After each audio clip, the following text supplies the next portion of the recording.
I don't know about you, but this sounds like very appropriate music for the type of game we're about to be playing. Good evening, everyone. It is me.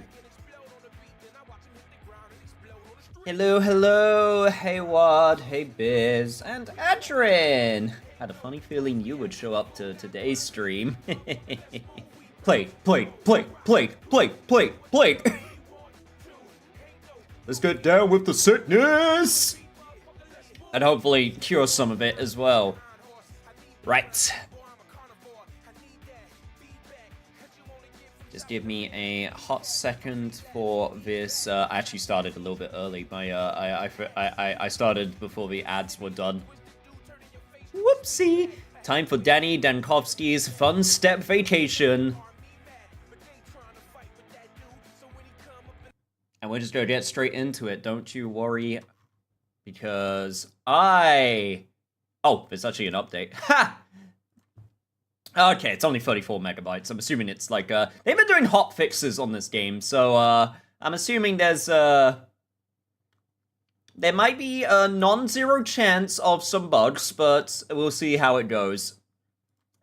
But thankfully, I did check yesterday to see if everything runs fine, and it does. I mean, I'd be shocked if my PC didn't run anything okay, but it doesn't hurt to check, just in case there are some big issues.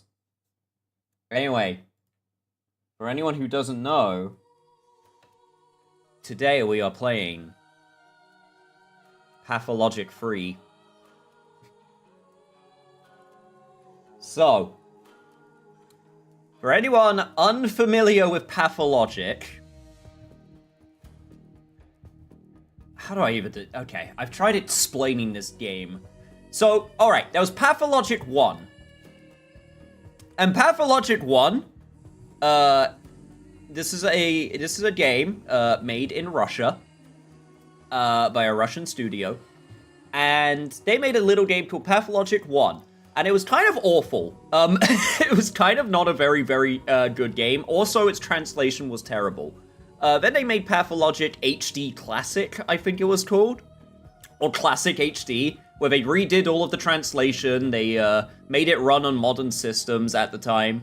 And it was also kind of awful. But it was so intriguing. The world is so fascinating. I never played that version of the game because it even... Like, guys, you know me. I am very forgiving for a lot of jank. Even that game, I looked at it and went, this is too much for me. It's not awful, it's just not fun. The game part was awful. Everything else around it, the characters, the writing, the world, fascinating. Absolutely fascinating. And then Pathologic 2, which I streamed, I think a couple years ago now at this point. Don't pay attention to the passage of time, which is very appropriate considering one of the big gimmicks of this game. But yes, Pathologic 2 was kind of a remake, kind of a sequel, where you played as one of the characters. So, in the original Pathologic, you had 3 characters. You had the Bachelor, you had the other one, which I forget, I'm sure Adrian will correct me, the Harrowspecs, that's what it was. The Bachelor, the Harrowspecs, and the Changeling. The second game, you played the Harrowspecs. In this one, you play the Bachelor, who is a character you can run into in Pathologic 2. Daniel Dankovsky. And this game is another remake / sequel? I think? It's very odd. It's very odd how it all connects together. And to be honest, I'm kind of in the dark with the narrative, with how this game connects to the other Pathologic games. And the game itself is also very unique. Let me just double check my settings, make sure that it's all okay. It should be good. Yeah, that's all fine. I've actually, when I checked how well this game ran, it actually ran extremely well, even without upscaling. So I don't think I even need to use DLSS. So yeah, everything else, streamer mode, because apparently there is nudity, but this hides it. Sorry, no titties or dickies for any of you today. All right. New profile. Let's get this started. Reimaginings. That's a good word for it. For anyone unfamiliar with Pathologic, visit your local center for disease control and the nearest knowing woman or witch doctor to get the gist of it. Yo, what's up, Fox? Put your dick away, Walter. That feel when no titties. Haruspex. A priest in ancient Rome who practiced divination by inspection of entrails of animals. You know, as you do. Anyway. Get straight into it. Dankovsky, Bachelor of Medicine. All my life I have been studying death, the greatest boundary holding humanity back. The powers that be were frightened of my search. My lab in the capital was about to be closed. But it cannot be denied that some phenomena might be found only in the strangest, that cow is massive. Remote parts of our country.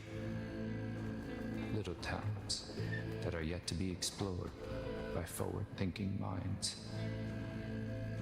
People accept the supposed imminence of death way too easily. We meekly follow our life's path to it, like cattle to the slaughter. But we shouldn't.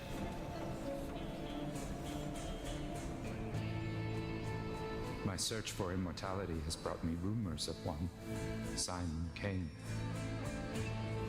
A supposedly immortal man, living in one such town. He might be just the proof all my theories need. Yo, look at that lady go. She's spinning. She's twirling. I need to find him, or else all my life's work is doomed. No shits just stole my suitcase. Once again, children suck. Unless I have to deal with the child. Oh, wow, it got dark all of a sudden. Press J to view the mind map. Before that, let me turn on subtitles because they were not on. Where do be subtitles? Graphics. Display. I always love the trying to figure out where subtitles. No subtitles. They don't exist. Awesome. What site subtitles? Yo, White Dan, welcome. I guess so, huh? Also, hey, Paul. 10-0, aka the prickly prick that will ruin us all. Press J to view the mind map. My thoughts, conclusions, deliberations. To see the events of a specific day, press its number on the circle. I see. 12 days, just like the original game, and also the second game. Day 1, in which the calamity can still be prevented. Day 2, in which the Bachelor disturbs the Earth twice. In which the bell tolls, which ends more abruptly than the rest. Spoilers. Day 5, in which the Bachelor will grab the only remaining thread that may lead to Simon Kane. Day 6, which is not the end yet. Yeah, no, it's halfway. Day 7, in which the Bachelor will remember his close ones. Which the Bachelor falsely considers good. In which the Bachelor performs his occupational duties. In which the hospital is closed down. Again, spoilers. In which some thanatological feces are being practically proven. And then day 12, which could be the first day, depending on the perspective. Amazing. But yes, welcome. Welcome, White Dan. How are you doing today? What do we got? Are you serious? I barely stepped off the train and my things were immediately stolen. Ah, the joys of rural life. Without my tools, I'm useless. I must find the prototype and the microscope. They're vital. Yep, this is definitely a similar map to the last game. My luggage was stolen. No choice but to start searching for it when I arrived. Cool. So if I go back to my thoughts. Immortal man, Simon Kane, an alleged immortal, lives in this town. Understanding him is the only way to save my Fanatica. Are you chasing shadows again, Dankovsky? I don't know. Am I brain? Is my brain second-guessing me? Awesome. Alright, Alright, you guys don't want to speak to me, so... Was there anyone else on the... Ooh, hello. Miss? Words are boring. All that is interesting is written between the lines. Yep, this is just as uncomfortably close as the second game. So, that's what you're like. Dead tired and covered in dust, my man. Daniel Dankovsky at your service. You're restless. We hardly see anyone like that in our sleepy little town. Even the Canes have gone into hibernation as the years passed. Not a fucking chance, but... Oh, I missed Eva here? Hey, I've already found something that Adrian didn't find. Awesome. But yes, good job, Biz. Sleepy little town. Maybe if this were a nightmare, were you to lose all your things at the station and end up without your pants? How would you know what I'm like? I only just arrived. Your lips are tense, and you have the hands of a man who can't sit still. Besides, Simon told me to take a close look at you, and I always listen to him. Simon? Simon Kane? Simon Kane. He left you in my care. Said you'd be staying at my house. Oh, it has a name. Stillwater. And this won't be the first time it's had guests. But most don't last long. I think you will, though. I've already prepared everything. What did you prepare? Your room, a bed, a workspace, breakfast, peace. How come when I sort my missing luggage, you've got interesting kids in this town? Before I knew it, I'd already lost my suitcase. Oh, and she's gone. Cool.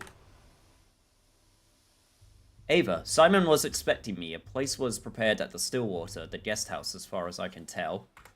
Awesome. Alright, what do I got? Oh, I got apathy and mania. my two mental states. Excuse me, sir, did you see some children steal some shit? I say, a living, breathing person stepping off our train? What, do you normally only get dead people? Where did you come from? I kinda wanna be an ass, I'm not gonna lie.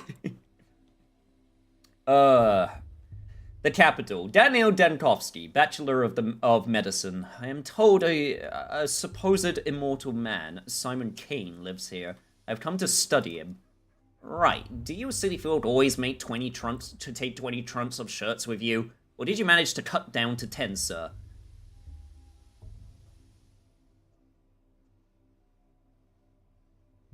Eight, though I had to sit on the last one. Where can I find a constable? Who do I talk to about recovering my stolen property? It's just kids being kids. No need to be mean to them. They literally stole my shit! Look, I must get my luggage back. Losing my instruments is like losing my arms. Worse than losing my arms. Even though I have to use my arms to use some of them, but that's beside the point. I'm telling you, hands off the kids. You're new here, fresh off the train. You're new in town, so watch yourself and heed our customs.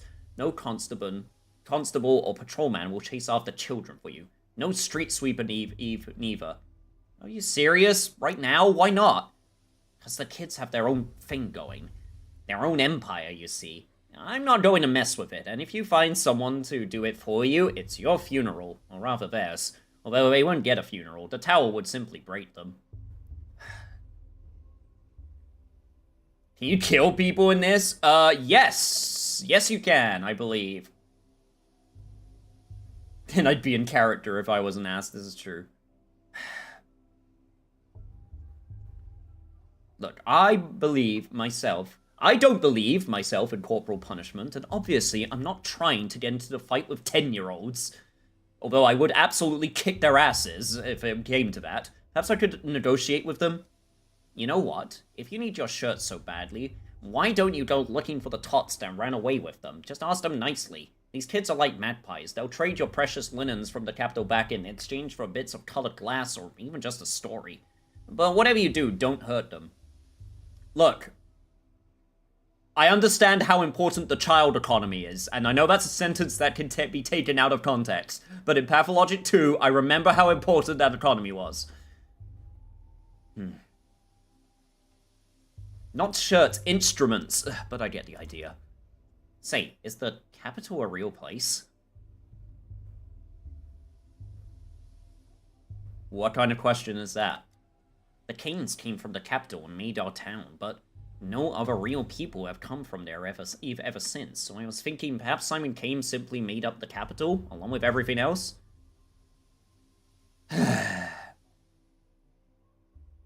In a small town like yours, a single individual's authority can grow to be all-encompassing. I assure you, though, Kane did not make up the capital.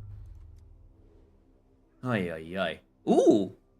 Reasoning. Sometimes I need to take a step back from the moment and think logically through something. It helps me put the picture together. Huh.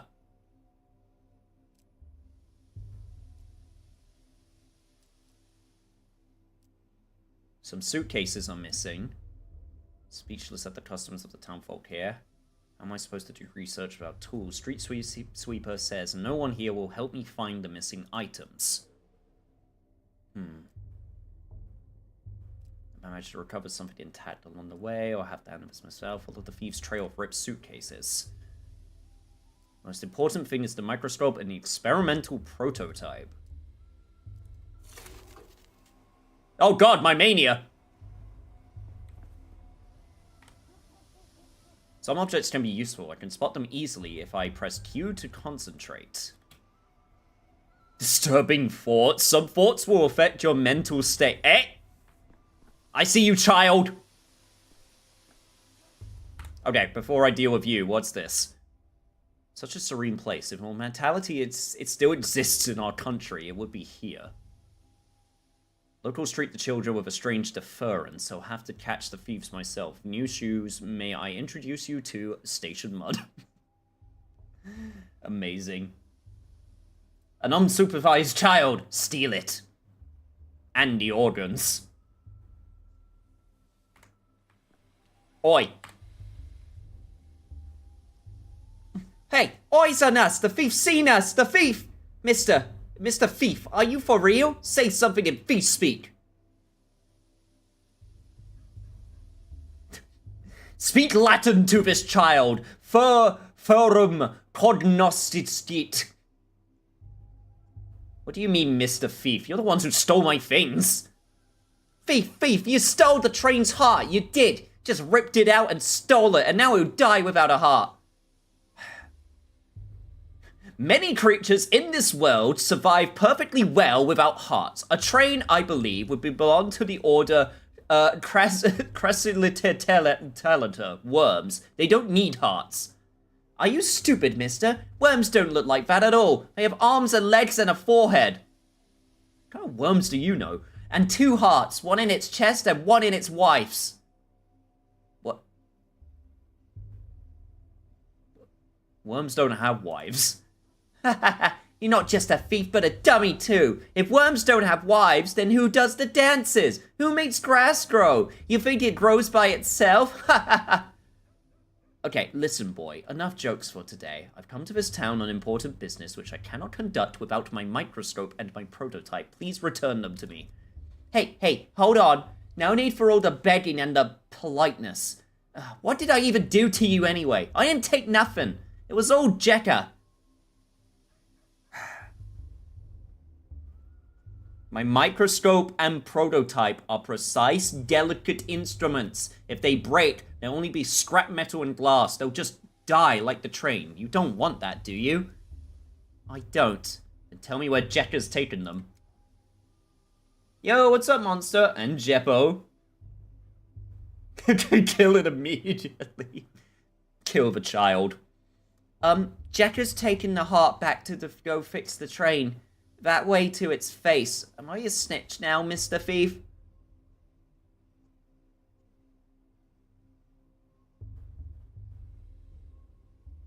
No, a snitch is someone who runs off to inform without being asked to do so. You're an honest witness. Oh. Freshman watch. Nika gave this to me on my first day at university. The inscription reads, Ad multos annos. Oh, cool, and I have a beetle. Okay, so F2... Oh, that's my inventory, that's the suitcase. The beetle was in my suitcase. Right, got it, okay. Is there anything I can loot from here? Apparently, yes. Increases inhibition in the cerebral cortex, which is to say, dulls one's brain. Sometimes you just need that. Sometimes you just need to dull your brain a little bit. I find it weird I can't click this, I'm gonna be honest. Yo, what's up, Pills? Yeah, you're not a snitch. Now run along before you get stitches. Okay, I know they said the face of the train, but... Some tobacco, camphor, valerian extract. Sedative. Sometimes even Bachelor Dankovsky drinks the timeless classics. Stimulant and rubefacient. Causes irritation, just like everything else in this damn place. I forgot how much I love the writing in these games.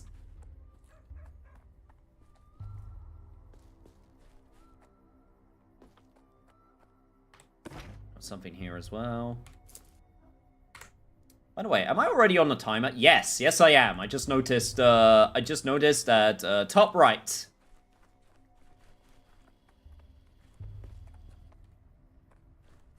Okay, wait, so...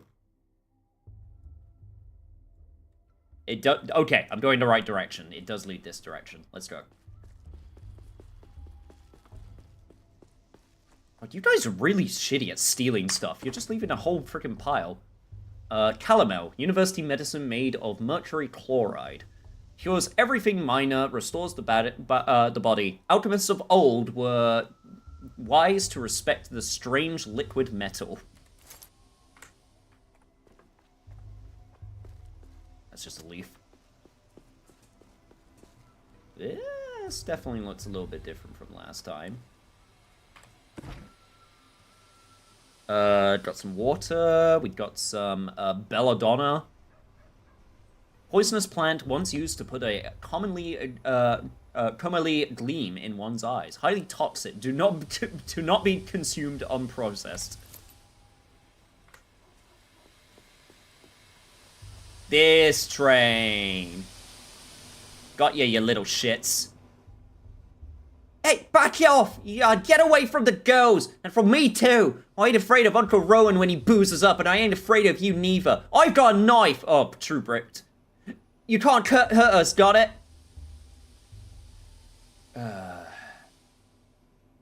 Boozes up? What the hell are you talking about? I'm not drunk.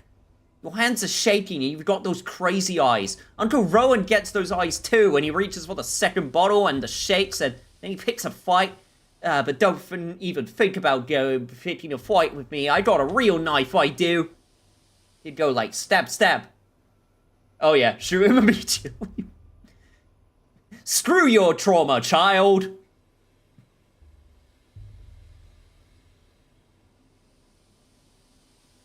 Wait.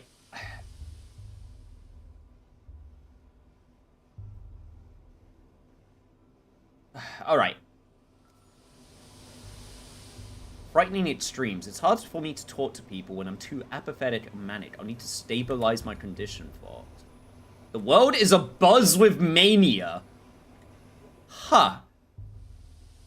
Nervous tension makes me quicker. My state of mind can be changed with drugs. I mean, that is true. Some make me more apathetic, others more manic. I need to keep an eye on my mental state and supply of drugs. Oh, I got a debutante. Two-shot pistol designed by Jacques Debut. Tiny and non-threatening. I'm saving the last bullet for one particular purpose. Oh god, oh damn. Alright. I wasn't gonna say anything, but you mentioned drugs. Shoot the child, yes. No, I need to dull the senses a little bit, so... Use. I can't take it anymore. Alright, buddy, calm down. Jeez, I only took a little bit of, I only just took a little bit of drugs. Oh, do I have to be right in the middle, or is this good enough? Yes, this is good enough. No, it's quiet. It's dead already. A dead heart keeps beating for 40 days. That's what my mom says. It couldn't have been dead that long. Do it. Tack it on. It won't fit in there. It just won't. Told you we should just stuck it in the belly, not the mouth. Life's in the belly. Everyone knows that. No, a locomotive's life sits in the front with the driver. That's where the fire is, so the heart should be too. That's what Boulder told me. You're Jekyll, right? You're correct. A trope's life is in the locomotive, which is housed in the front. Ah, be gone, vile snake! You killed the other diplomacy has failed. You killed the other trains, didn't you? It's because they don't come to us no more. We were wondering and we didn't know why they kept dying. We got a whole graveyard. They're all rusted up and they can't go anywhere. And it's all because of you. You stole the train's heart for yourself and carried it away in a suitcase. Now the train's all dead.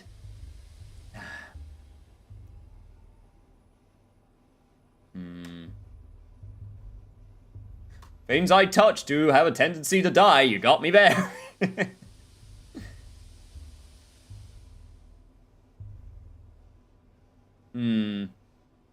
I will destroy them with facts and logic. You said that yourself that the train's heart is at the front. I rode in the carriage in the middle. How could I get to the heart then? It objected, you little bitch. Through the bows, like all Menku do. You don't get to the heart through the bowels, my young friend. You'll hit quite a different body part first. Without it, the train stopped wailing, stopped moving too. That means it's dead. So this is its heart. Obvious, right? Oh. Sorry, chat. Give me a second. I forgot to,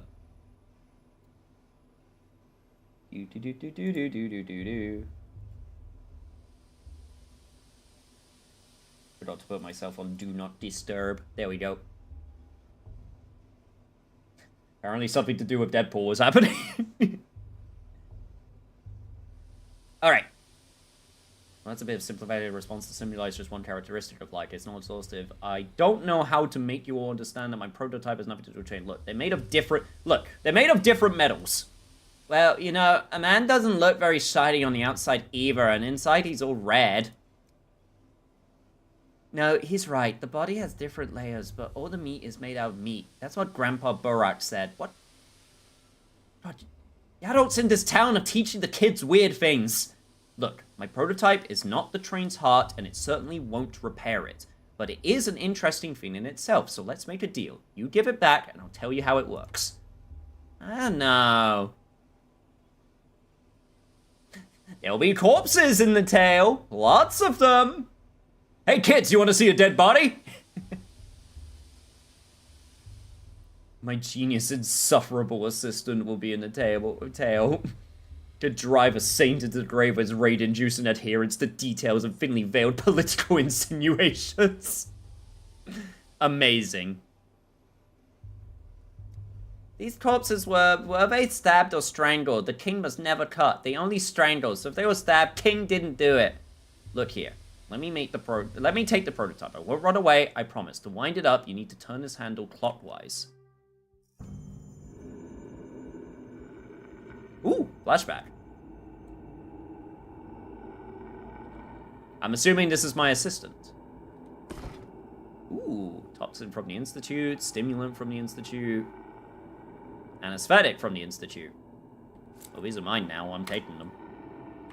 We're running terribly low on mice, and the mice themselves are a little feeble, lacking in enthusiasm. Alright, we're running low on mice, apparently. Good to know. That was a 70-inch plasma screen TV. So, how can I help you? Alucard. Yeah. To prime it, hold this crank and turn it clockwise. Chief? Hello? Oh, for crying out loud, your mind's flown away again. My mind and eye are planted firmly on the ground. Sure you are. Anyway, as I was saying, the crank is stiff. You'll have to use some force. Platon, are you crazy? There's a gas leak. What did you call me in here for? We have to seal the morgue and evacuate the meat quickly.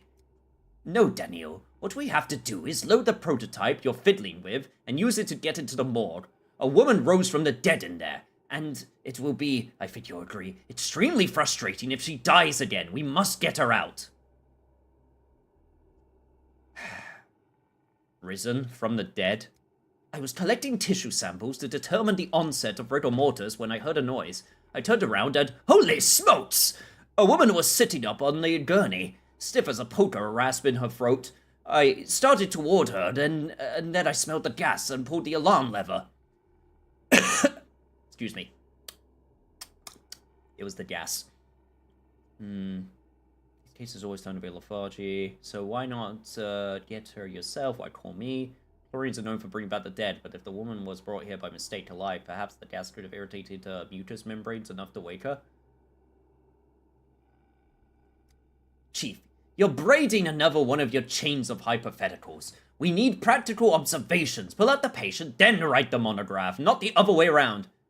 You're right. Tell me, what should I do with this device? This, prototype, I think you called it. I already told you, but fine, let's go over it again. You're holding an experimental prototype meant to dissipate tuberculosis miasma. Remember the Consumption Task Force? Kaufman, Gorski, Anna Stein. Million little details as always, that's reassuring. Of course I remember in the wake of Bazien, they were commissioned to make a device to dissipate miasma, but I believe it was meant for something other than tuberculosis. This magnificent gizmo disperses an aerosol disinfectant. First you load the prototype. There's bottles of solution in the beige cabinet. Best set it on the table while you load it. You can't do it while you're holding it. I wonder if this will work against chlorine, though, considering it was designed for mustard gas. Next, you wind the prototype up. To prime it, hold this crank here and turn it clockwise. The crank is stiff, right? So I have to turn it with some force. How did you guess? And then I just release the contents into the gas? Correct. Wind up the crank, then release. The gas should dissipate, theoretically. Wind, release, dissipate. Repeat until you reach resurrectee. Just remember, the chlorine will keep coming while our supply of solution is finite. Just try to be as efficient as possible, Chief. And what about the deceased woman? Where is she now and in what state? The formerly deceased woman, Chief. Before the gas became too thick to see through, she was sitting on a gurney on the opposite side of the morgue. From there, I know as little as you do. She may have gone back to being deceased.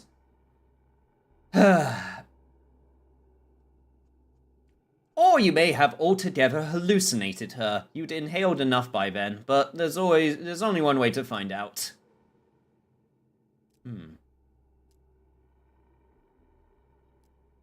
Pneumatics with mechanical priming. There's the miasma in front of it. Need to spend fluid wisely. The more corridors are like a maze. To load the prototype, I need a stimulant, an anesthetic, and a toxin. Requires ingredients are readily available at last in the... First thing we teach tech lab assistants. The best stuff is in the beige cabinets. Heat, then open the valves. Add the ingredients one by one into the setup and heat it up.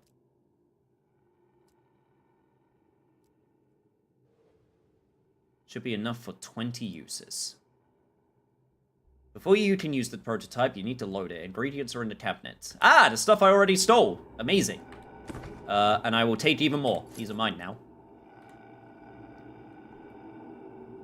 Okay, so... Ah, I see. My old friend, the Plague. You know. Or at least, not in this, maybe not quite yet in this timeline. The disinfected solution consists of 3 ingredients, a stimulant, an anesthetic, and a toxin. I need to put the items into the slots and then press the load button.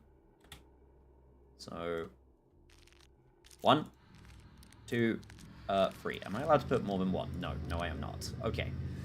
Whew. Games like this are perfect for knitting.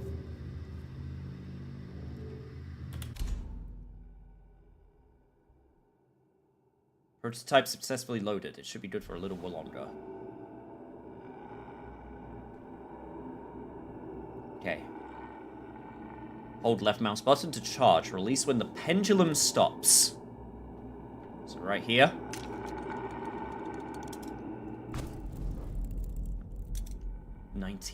Ah. I see.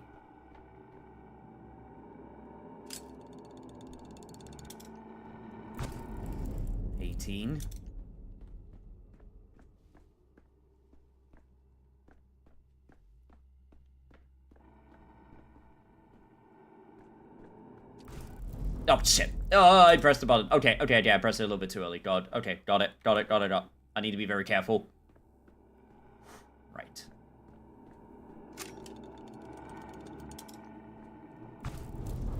$16.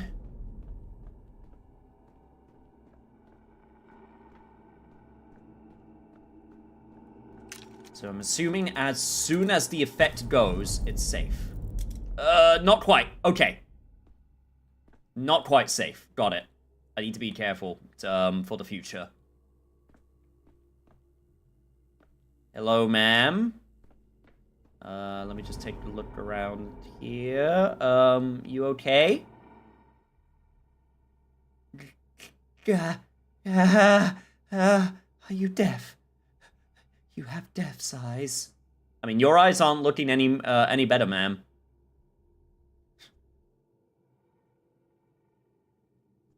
I have the eyes of a man who's just walked through 40 meters of poisonous gas without protective goggles. At the end of the tunnel, there's a second tunnel. Can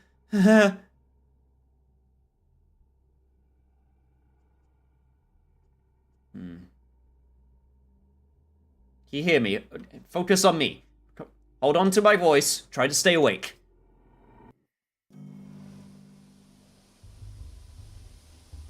And now back to the present. At the end of the tunnel, there's a second tunnel. What does that mean? It means that when you die, there's neither life nor death, but something else entirely.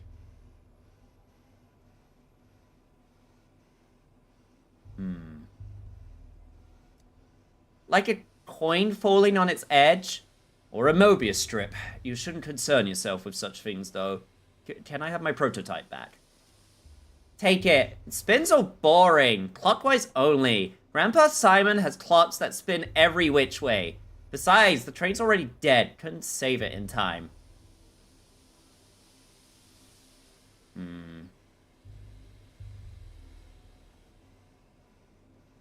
Look, it's blowing its whistle. It's still smoking. That's as alive as it gets. I'm sick of this game. Go away. We're gonna play cat in an old hat. We still have time before the sun sets. I mean, I hope so. It's like 20 past 8. You got like, kid, you got like 12 hours. Wait, what about my microscope? I'll trade you another tail for it. I didn't take your microscope. Where is it then? If the prototype is in my right hand, the microscope is in the left. I can't collect data without it. The dogheads must have taken it. Khan and Notkin got a deal. All the war spoils get split down the middle. They don't care about hearts, not in any of their many faces. Why would they need another one? What does your microscope do? Is it alive? Dogheads, Khan and Notkin. A heart in a face? I don't understand a single word, but I will tell you what a microscope is. A microscope is a kind of metallic pipe fitted with lenses. You use it to look at small objects, and it makes them large and detailed. Oh, a kaleidoscope! To look at the colorful town. You could do it like Capella? You know the word kaleidoscope? Oh, and defenestration. Mr. Marek used it when Foreman Oyen threw Uncle Rowan out the window. Thank you for the care package.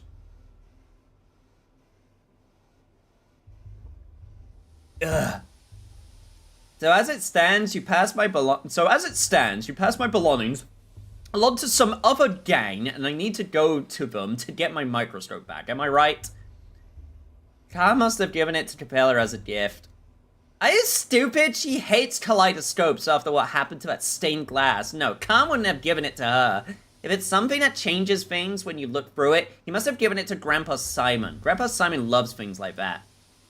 Khan wouldn't give it to anyone, not before he looks at it himself, or after either. But he's honest, and even if he's wicked, he'd give it back to the owner. If you find him in town, he'll deal fair. When can I find him? Well, if they brought your micro kaleidoscope into the polyhedron, you won't see it again. No use looking there. Try the stairways to heaven. The dogheads like them. Think they like the look of the polyhedron? There's one right there in the mall.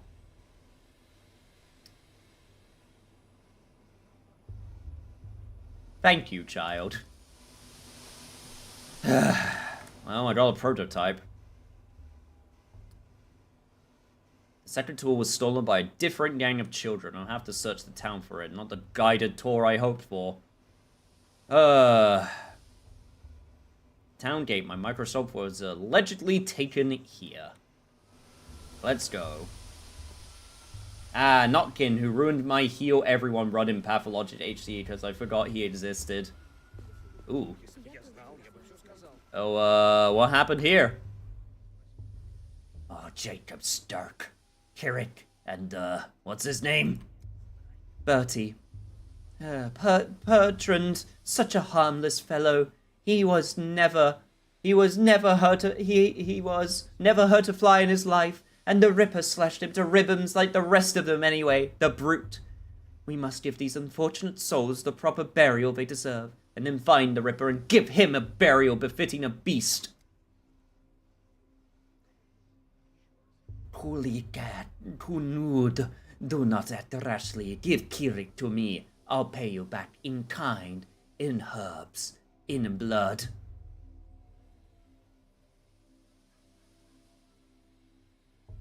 What happened here? The Ripper's come to town. The father killer, Barak. He was always a wild one, but then Marashabnak lay with him in the steppe and whispered things in his ear to make him water the earth with blood. As soon as he got off the train, he went on his murder spree. He killed Jacob Stark. He killed Kirik. He killed the harmless Bertie. He's a monster.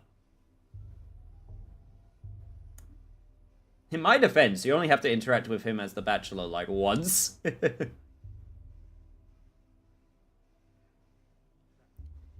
Thought I had come alone, or almost alone, but I definitely don't recall a mad Ripper on the train with me. People scoff at me for saying our land abounds with analytical minds. Did you deduce all that simply from inspecting the corpse, including the fornication in the steps? Yeah, Mara Shabnak, who's that? A thing that comes from the steppe. A golem on feet of bone that takes the form of a young harlot, lays with someone, and then eats their eyes to blind them to reality.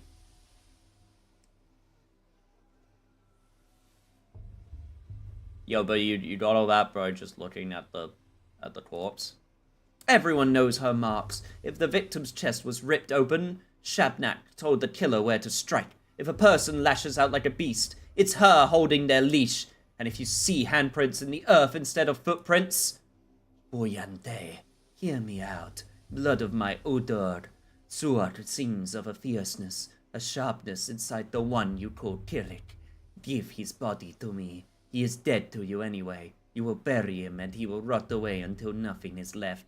I will bury him and Suat will eat him and drink his savagery and his sting. and sing an oob henny's dun, an herb song in gratitude. She'll give us twire, and we'll brew us lots of twirring. She will give us ashen swish, the harshest of the herbs. Beer killer nebs. Ashen swish is a cruel herb, a bad herb. It thrives on blood and spite. Suak sings that we will need plenty of swish soon. Yours is a burial into emptiness, but mine will be a burial into Suak's womb. I am at your feet, Hayan Kunud. Good people, give me the one you called Kirik. Excuse me. Yes, the left and the right brain, something. Anyway, yeah, more Pathologic. Hey, Vanna, totally don't have a Borovsky fanfics bookmarked. Have you seen the shipping? Oh, I'm sure it exists. Should we give her the body, maybe? He didn't seem to have any family, and without them in the picture, I guess it doesn't matter if we bury him or the king do. Who knows? Suppose we do get a great crop of twine. I was under the impression that who buries who actually matters quite a lot in traditional cultures. They aren't just going to bury him. They'll desecrate him until not even Shepnat can recognize what's left. That's what you're going to do, isn't it? Isn't it, step girl? Say it, and you don't dare try to lie to us. I am your feet, Hayan Kunud. Good people. I promise there will be no desecration. We will take his name so it holds his sharpness no longer, and we will lower him into Suak's womb. Everyone will forget him, forget the wicked murder Kirik, and only Ashen Swish will remain. I knew there was a catch. Wicked or not, you can't just bury a person without their name. Everyone has the right to be remembered, if nothing else. But he really was a wicked man. The rare times someone remembers him at all, they never had anything good to say. Perhaps it's best if everyone forgets him.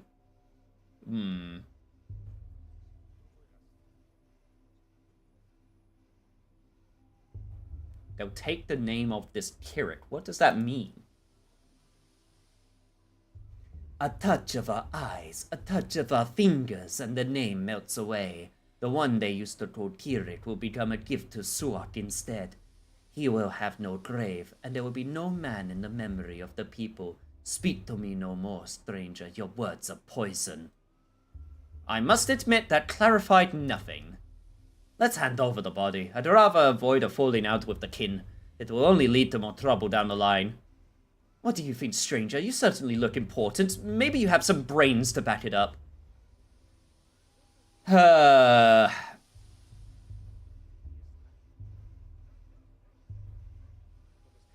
Body of a person who met a violent end must be withheld for the purposes of forensic examination, even if a beautiful woman asked otherwise. Oddly specific. I'm doing an asshole bachelor run, and that's his canon personality. Daniel's got to be a bit of a bastard as part of his ignorant charm. Once a person dies, their body is no more than a collection of molecules and tissues. Any opportunity to put it to some use is a stroke of fortune. Corpus non est templum. God, if I want to be an asshole, I can speak Latin to these people. But yeah, forensic examination. Death came to this town today. Such great death. The lights of which has never been seen before. Today will be a fearsome day. Tomorrow even more so. And on the third day, fear itself will die. And without Ashen Swish, we will die too. Well, I have to say, all these prophecies have made me uneasy, so good job at that. Also, did you seriously have nothing to say this entire time? You were just, like, watching the show?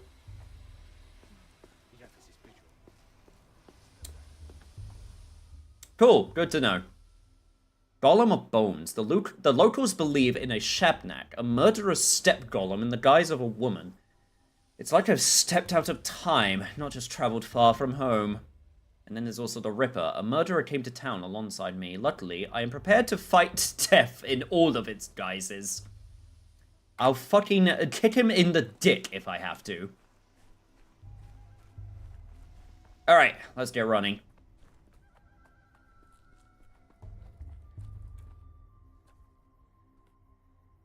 Huh, Bunch of random boots. So apparently, the gang of children should be up here somewhere.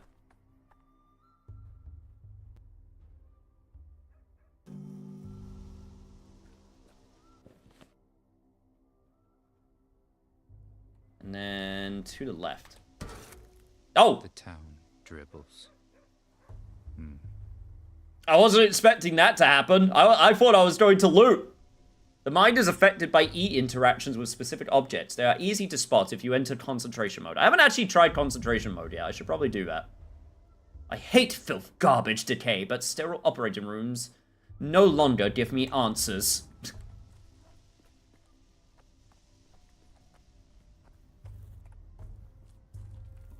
Right, so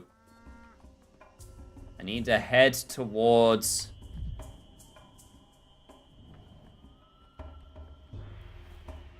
Oh, of course this way is blocked off. Strong found stinking tobacco on the capital decadence smoked belladonna. I have the power of thinking. In the capital, they block roads for ministers, while a patient dies in the sanitary motor. Dignitaries fear assassination attempts.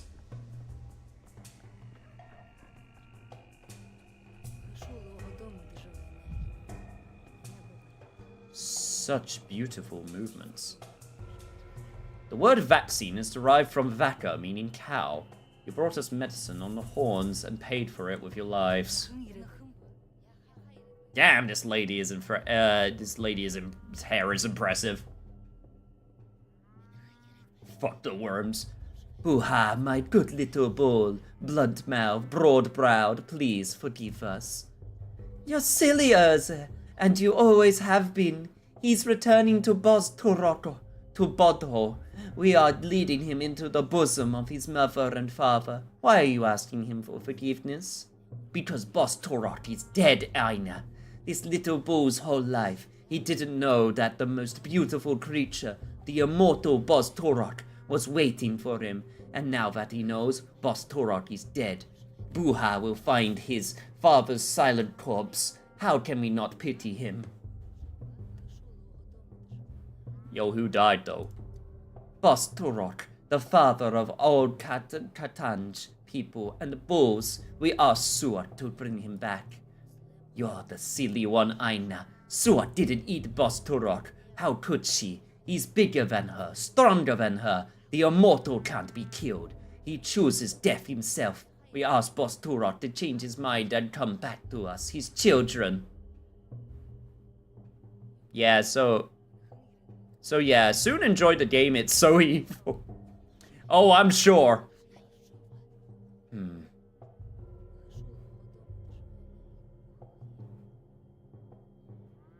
What a coincidence. You're burying an immortal, and I came to study one. Hey, it's these interesting folks. Nice shiny head. All immortals are one immortal, Tarikun. Yo, what's up, Strati? Welcome. But death is always one. Therefore, the immortal is always on. The Odong. A police superintendent accidentally shot at the police station out of a grenade launch that he received as a gift during his delegations in Ukraine. That's... Wow, that's that's crazy.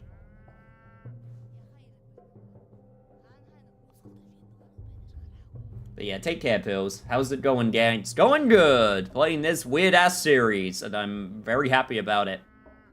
Is Boss Turok what you call Simon Kane? Boss Turok is the father of all Katanj people and bulls. Oh, how can I explain? We herb brides walk barefoot so that we can always hear his heart. Tonight, it stopped beating. His children are afraid without their father, so we asked him to respond. But I feel he has died. A fang or a claw we thrust into him. I feel the wound bleeding. Rust has soaked into him. I feel the rot squelching underfoot. Quiet, both of you. You know nothing. Boss Turok can die only from gloom. We will cheer him up, feed him, and show him our joy. We will bring the last Aurochs to his bosom. Then he will remember us and return to us.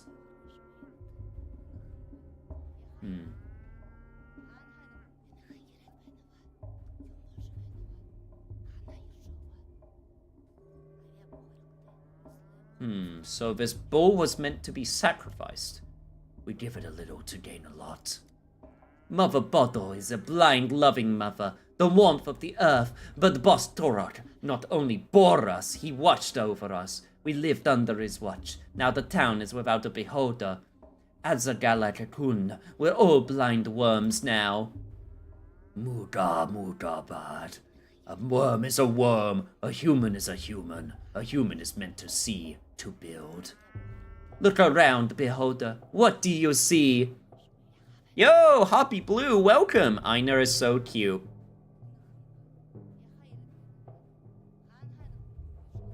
She is pretty cute, to be fair.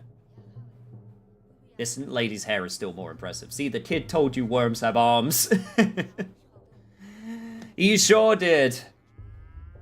Oh, so welcome, Harpy. How are you doing?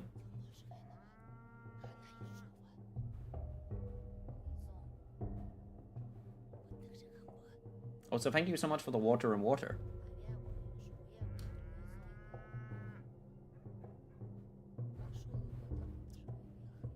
Also, hey, Kayaba, doing good. Was working. Just call me Yusei. Just got done with some animations. Nice. Nice to meet you. Nice to meet you too.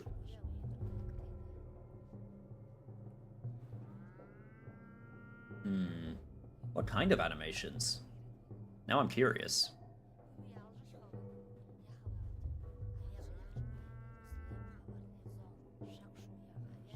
What do you see, you? The town where the sacrifice of live animals was prevented in a residential area, that Simon Keen's immortality will most likely turn out to be superstition. Honestly, you said the beholder is Boss Turok. Am I to contend with him? Curious now. That curious? A little bit, yeah. I always do like to know what creatives are working on. Any gaze might turn out to be Boss Turok's gaze. These things can't be foreseen. You haven't looked closely. Go further. See our celebration. Look at the last Aurochs. What do you see in all this? Tell Guga afterwards. How could I forget Guga? This is pleasant to look at your girls, damn. And Aurochs is a big bull, right? I'll look, whether I want to or not. That is a big cow. I can confirm.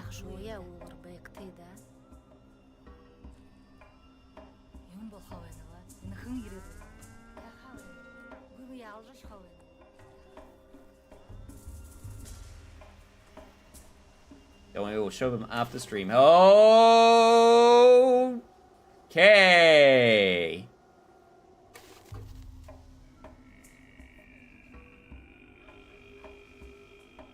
Right then.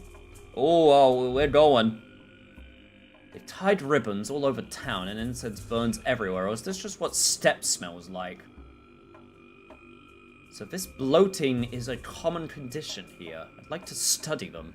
Truly astonishing phenomena can be found in remote corners of our country.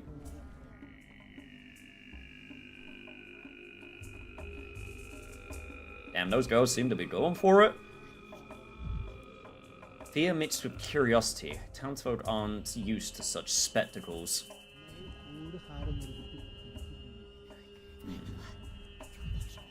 Such beautiful movements. I am curious if I turn off streamer mode, if they're going to be naked, but I'm terrified to try.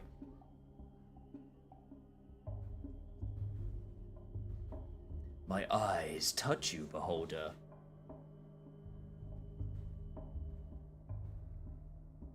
Behold, as I hurry off to find my microscope. What was that? I just saw some sort of... What did you see, beholder?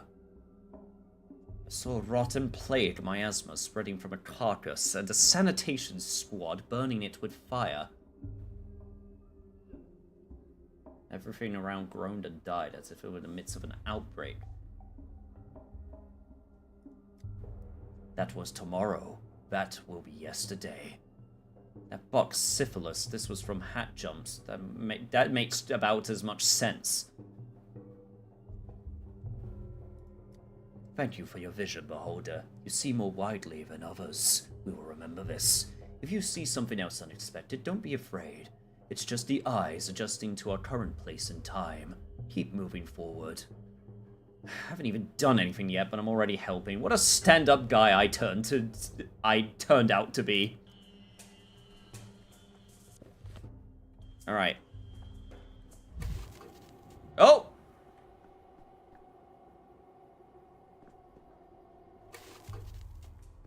Hey, I saw something else. I'm going batshit crazy. Just imagined, I'm simply adjusting to the climate. Why is she drawing my thoughts?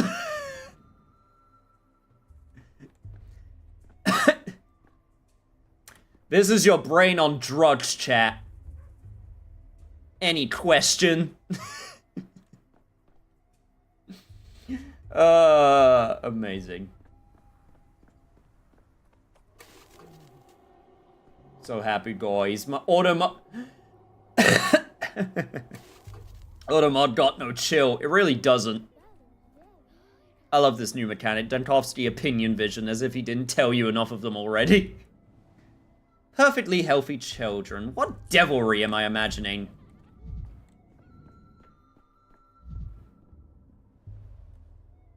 An unbearably melancholy, drawn-out creak. We jest, but he languished, keeps growing. As if things are animated. Why did that make you so apathetic? Dude. It's a children's playground item. Like, not to be that down about it. Yeah, it's these guys! So you're fine with being Simon's stunt double, hmm? Mark Immortel. Birthday week, you know? Oh, happy birthday. ADHD just be like that niche? I guess so. I'm pretty sure I don't have ADHD. That's at least one That's at least one that's at least one mental thing that I know that I probably don't have. Ah, there you are, finally. I thought you'd forgotten our agreement. I hope you're ready. Have you memorized your lines? Of course I did. I always have 2 or 3 lines ready in my mind, and I choose one before responding. I take no joy in seeing another player who likes to improvise. Your charge is but to read your lines and not invent them. Yeah, I love this dude. He's so cool looking. Wait, is this really the guy? Looks about the same, but the outfit's all wrong. Did our guy wear a coat? His costume is more suited to an antagonist. Funny fashion from a man in a bird suit. Looked in a mirror lately. What delightful cheek! Never have I ever seen such arrogance all in one person. Sir, you are just what the doctor ordered. I am Mark Immortel, director of the local theatre. Pleased to meet you. And you are? Daniel Dankovsky, doctor, just arrived from the capital.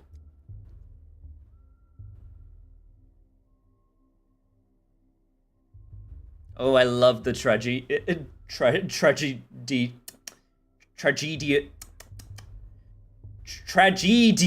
and executors too, my little guys. Got there eventually, Jesus Christ. Thank you so much, no problem. Are you hoping to get anything for your birthday in particular? Magnifico! You see, the actor we've been waiting an eternity for has decided to sabotage the rehearsal. Oh, you would do us a massive Titanic favor by replacing him, even if just for a little while. I thought for a split second the Titanic was canon in this universe, and then I remembered, wait, no, the Titanic was named after the word Titanic, so those things don't have to be mutually, the same.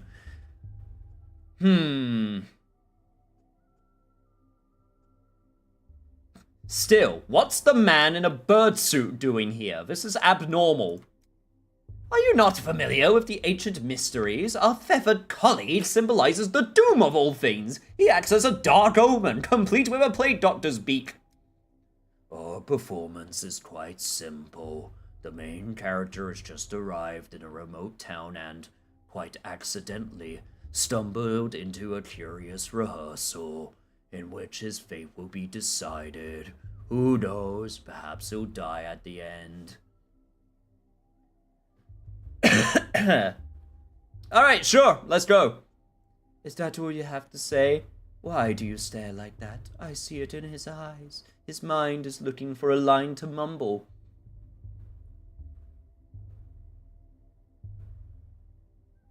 I say we start the scene with a backhand across your face.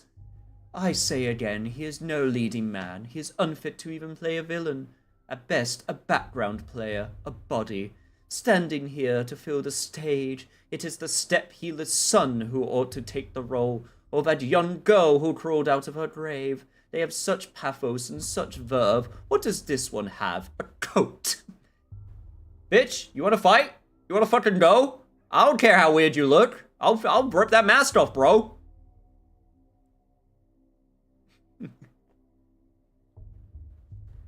the rehearsal already starting, or is he just casually insulting me?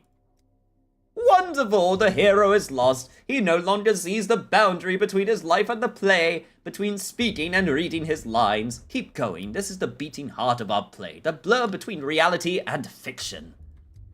Let me read the script. So the main character, a doctor and a skeptic, encounters the unknown for the first time. He built his whole life around empiricism and scientific inquiry. What will he do when death addresses him directly? But this isn't literal, right? A hero in a play speaking to death or the dead is usually a metaphor, an illustration of his thought process. Well, if that makes it easier for you, we can say it's a metaphor. Play it ambiguously. Leave the audience guessing.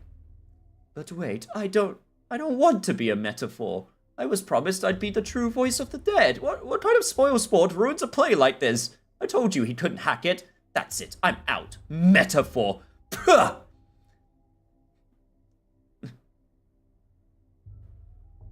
And you see, I see, are never happy with anything. Sounds like a failed actor to me. Excuse me, Dankovsky. Why are you insulting a colleague? I don't recall him making it personal, unlike you. It was hurtful, right? I think we should stop here. What? He's been insulting me the whole time. Doesn't like my lines, doesn't like my coat. He wasn't insulting you, but your character. Thought you could tell the difference.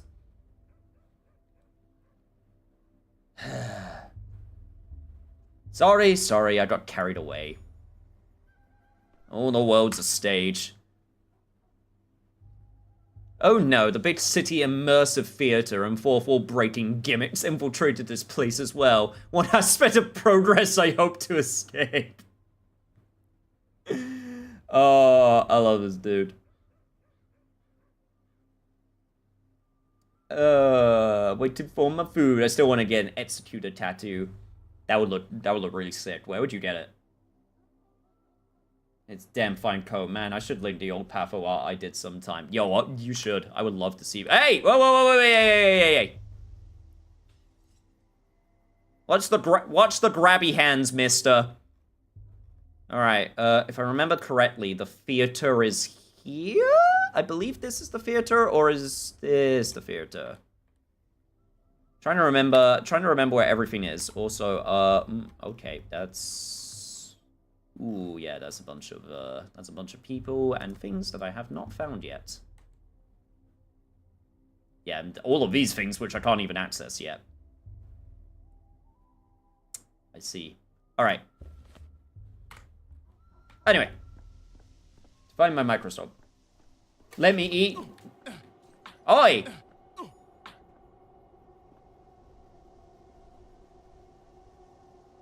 Bro, what the hell? That was so rude.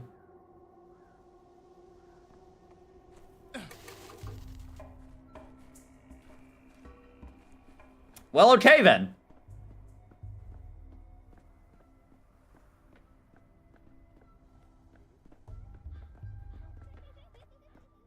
Have a nice eating time.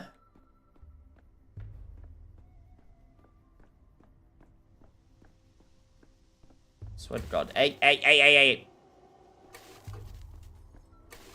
hey. Oh, cool. I can have the hallucination at will. Would be nice if I was allowed to. Okay, apparently I am not allowed to go this way. The hallucination says no. Daniel forgot to take his meds again, rip.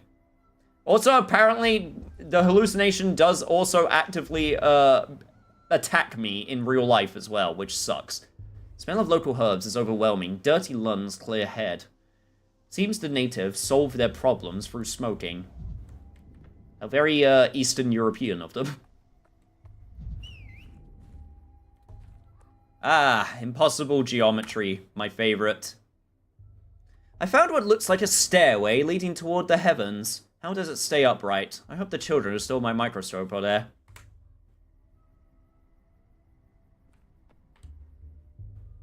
If you could travel through time, would you go to the future or the past?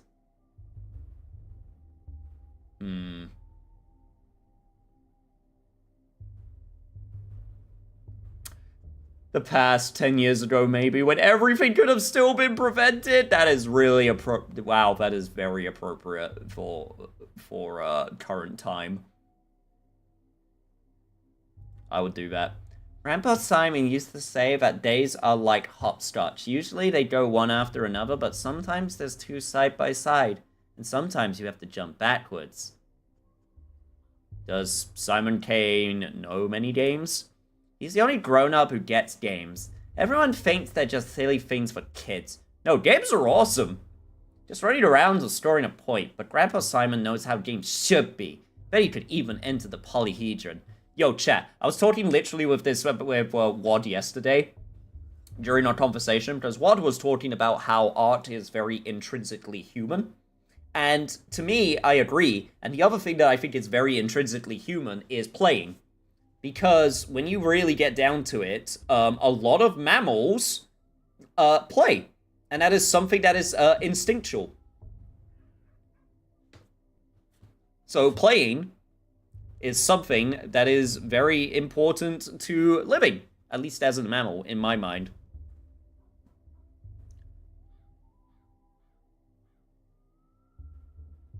Go on, Niche, what's your 2016 plan? Well, nothing that I can say that won't get me banned on Twitch or YouTube.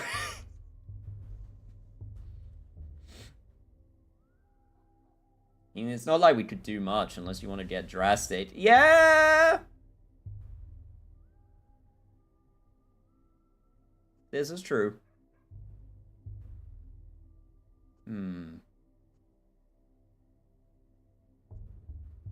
How should games be, child? If you went into the polyhedron, you'd understand. Whatever that thing is, I've been told I'll never see inside it. My place is with earthly matters, apparently. Answer me, did you steal my microscope? I did, yeah, but I gave it to Phil. He's over there on the stairway. Do you mind if I go up? Sure, but if it falls, I won't be the one nursing you back to health. I climbed a lot worse as a kid. Although, my constitution is not very good at the moment. Yo. You're not Phil, apparently.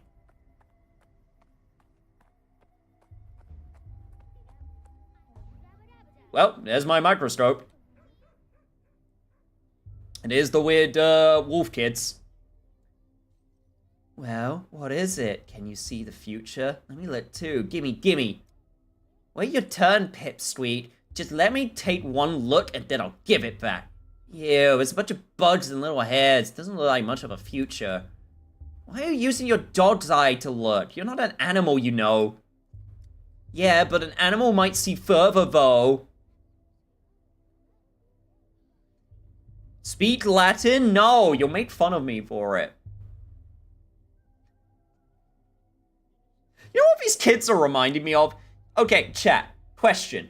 When you were a child, did you know, or were you that type of kid where if you played something, you would swear that if you did something in a game, you'd be like, yeah, no, it totally works. If I do this, it's like it's like confirmation bias. Because for me, it was always whenever I played like RPGs, I would be like, if you press the confirmation button or the A button or whatever it was, as soon as you hit the attack, you are more likely to get a crit.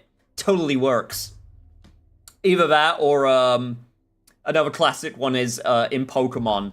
If you mash the button while the Pokeball is, if you mash the button as the Pokeball is being thrown, it totally increases the chance of the Pokemon being caught. Absolutely 100%. Without fail. Yo, what's up, Agent Cat?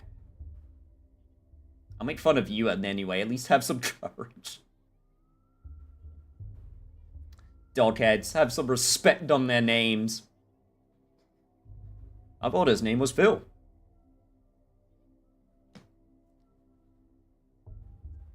Good news, the microscope has been found. Bad news, it's being mauled by a pack of wild dogs. Oh, the horror. Need some help, kids? I can teach you how to use this thing. Here, let me show you. Oh, it's you. Hey, your thingamajig's busted. It doesn't show anything. Just some bugs and weird little hairs. Maybe that is the future. Like, in many, many years, nothing will remain of us on Earth but bugs and hair. It's very sad if you think about it.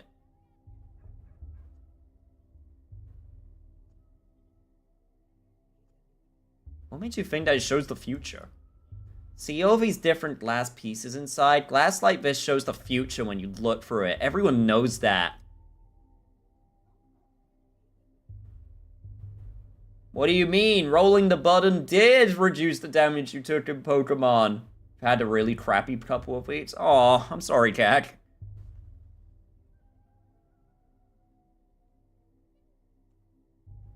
Hopefully now it's improving at least a little bit. Can hang out here and have a good time with us. Grandpa Simon loved making all sorts of things with glass. I've only seen thingamajigs like this at his place. Why did you steal from Grandpa Simon, you bastard? That's why we stole it back from you. It's called justice.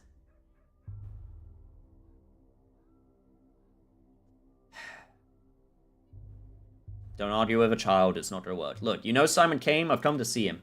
Wait, you don't know, mister? He doesn't know. Spit it out, you monster. Where did you get this thingamajig from? What did you do to Simon? It was you, wasn't it? Wasn't it?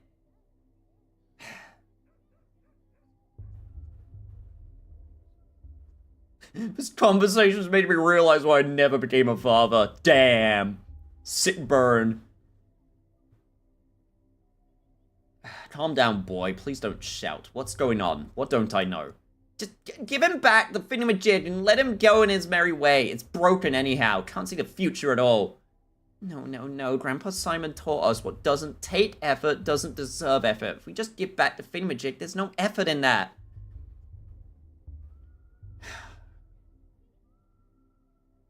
I can give you a cuff on the head for it. Will that be enough effort? What did you say? Say that again. Calm down, Pipsqueak. Don't get angry. He's not from around here is all. He doesn't know the rules yet. Hey, mister. You're new here. We'll let it slip this time, but you should know. You can't mess with kids around here. You definitely can't hit them. If you do, just try it. We'll kill you.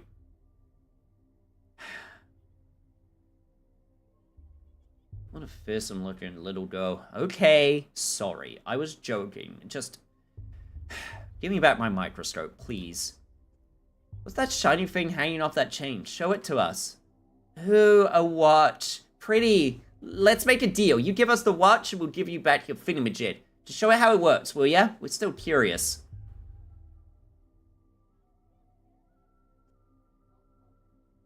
First, the trade. The watch for the thingamajig.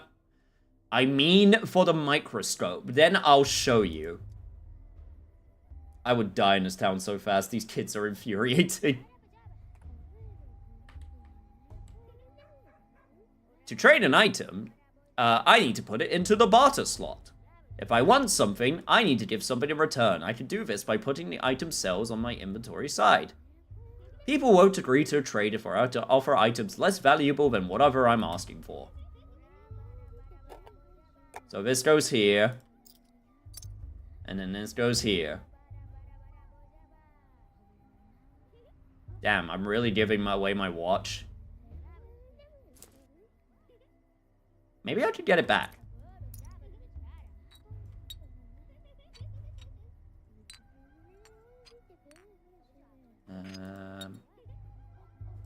Give some bromide.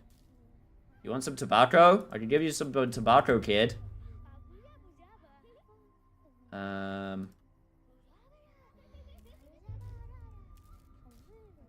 Or like a beetle? Ooh, the kids really like the beetle. Okay.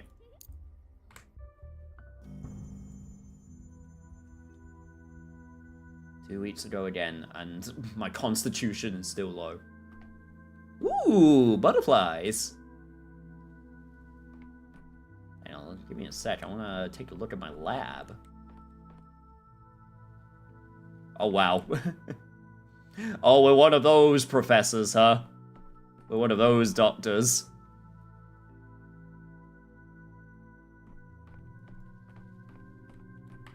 If we have the right conditions. Our current ones are only good for inventing penicillin. It's mold all the way down. Please, hold on a little longer. Even after the inhalation therapy, the swelling won't go down immediately. Chief, finally. Where have you been? The woman you rescued from the morgue is conscious, but she might not stay that way. She's still very weak. It's amazing that she's standing here at all with the amount of gas she inhaled. Step aside with me for a moment, Chief. I checked the morgue records. A body matching the description was declared dead last night.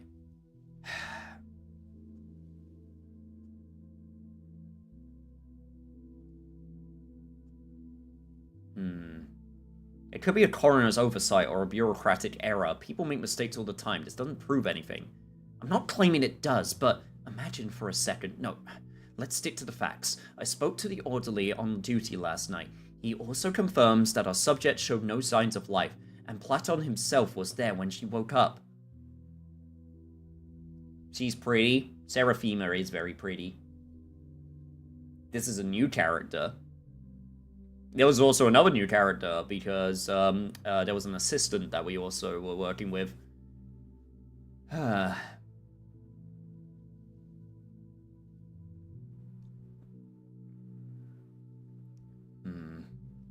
When I reached this woman through the poisonous fog, she herself insisted that she had died. It's not proof, but she must have had some reason to think it. We can't miss this opportunity. Unfortunately, the subject is having trouble speaking. All that time in the gas has weakened her voice. I've rinsed her mucous membranes and performed inhalation therapy. But, you understand, I can't conduct an extensive interview. Shame. A first-hand account could have pointed us in the right direction. There's always a physical examination, or taking a sample. Or an examination of her personal belongings. She came into the morgue with some items, though I haven't had a chance to go through them myself. I left them on the table by the back entrance. Will you take a look, Chief? Perhaps there's a clue. Ma'am, would you allow us to examine your things? Okay.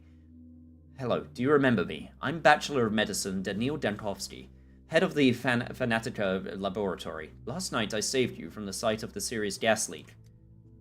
The man with death's eyes.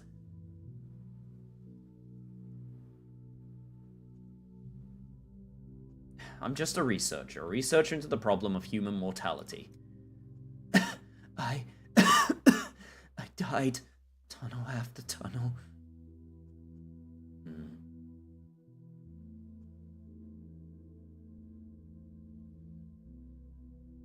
Okay, please remain calm. Before we can be sure of anything, I need to examine you.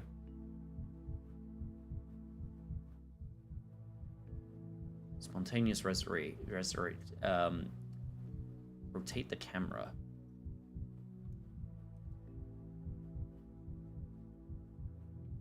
Alright, here we go. Ah, time spent examining each body part. That would be interesting for later.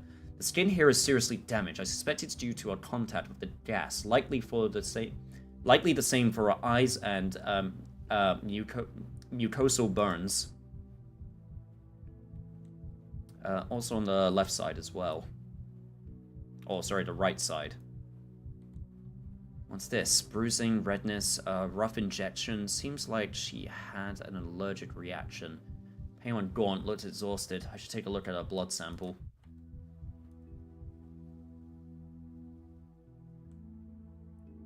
More damaged skin here. On her arms. Bruising from the repeated injections. The consequences of attempted resurrection?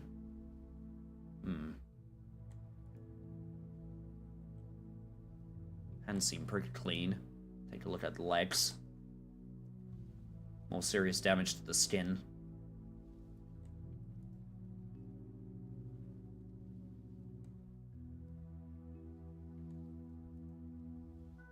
Alright, let's take a look at your blood sample. She's quite tall, also. Right. Alright, first things first. I need to take a look at personal belongings. Old Jin Had, welcome. Hello, hello. I like how this is a laboratory with countless bodies, but they don't know her name, I guess. Art posted in Discord? Oh, sick. I'll take a look at that in just a sec. Lazarus personal effects from the morgue. Also, welcome, Hag. Okay, please tell me if you want me to call you something else, because that sounds a little bit mean to say. Lazarus personal effects from the morgue. 2 rings, obviously a pair. One would be too big for her. Herbs, not a bouquet, looks medicinal. Papers, look official. Morphine tourniquet.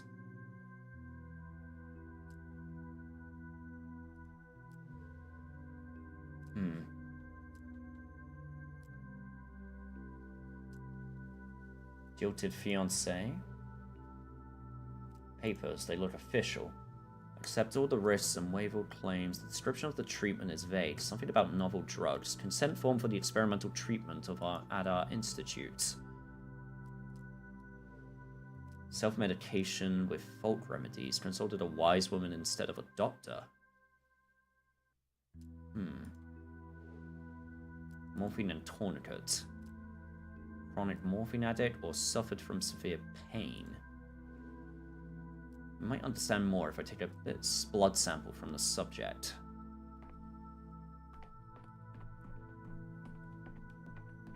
Alright, let's take a look. More time to examine. Do I even have...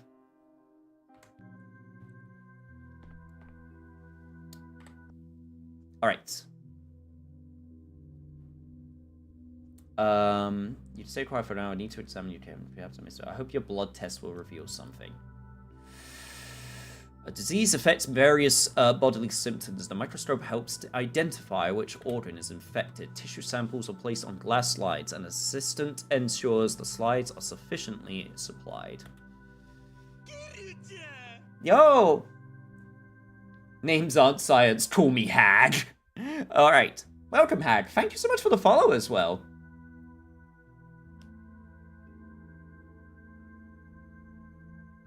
Names aren't science.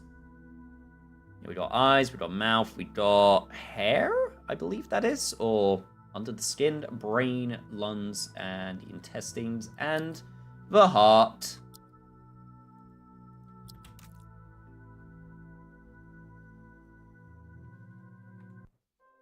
Right. I can study collected samples under the microscope. To perform the test, I need reagents. The doctor themselves is in charge of their supply. Thick blood drop, spontaneous resurrectee. Preparation of capillary blood taken with a needle from the patient's finger. The study allows the evaluation of cell morphology and the identification of various types of pathogens. Oh yeah, we got science. Let's fucking go!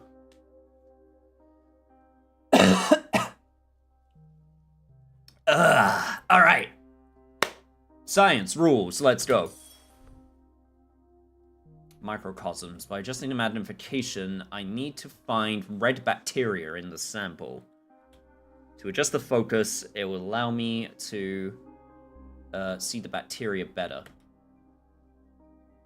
The lifespan of the culture is limited. I must act quickly. A dead sample is useless to me. I see.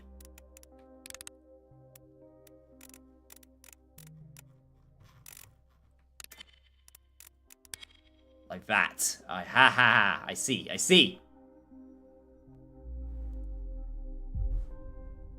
Organ is affected if a pathogen has been found.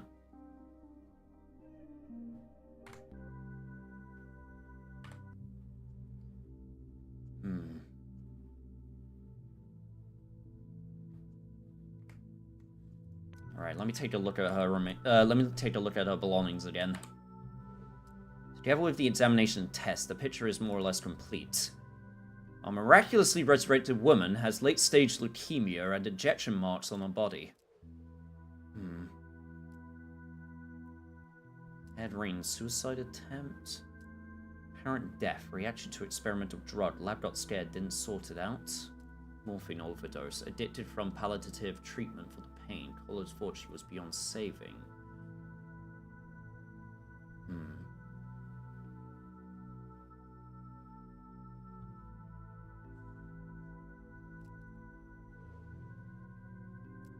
Seraphima waits and our subject needs rest. Time to come up with a diagnosis, even if it's preliminary.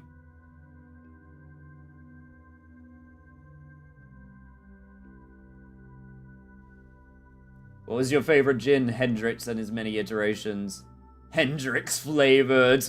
Like the new mango one. I'm actually not much of a drinker myself, and by that I mean, I don't drink. I've never been a fan of alcohol. Need to do the reverse transcriptase test again. Pretty sure we missed the heat mark in the 4th series. Hey, Seraphima. Focus, focus! So, Chief, have you shed any light on the case? I'm loath to jump to conclusions, but could Fanatica have discovered some genuine phenomena? She was in a trial for a new drug. I'm not sure her colleagues will disclose their experiment, but I guess anaphylaxis, an acute allergic reaction, and you end up in the morgue.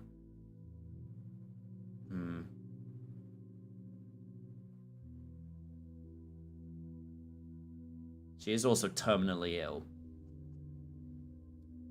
She was in the trial for a new drug. I suppose so, but how do we explain the most astonishing part, the resurrection? Why did a gas leak revive the subject?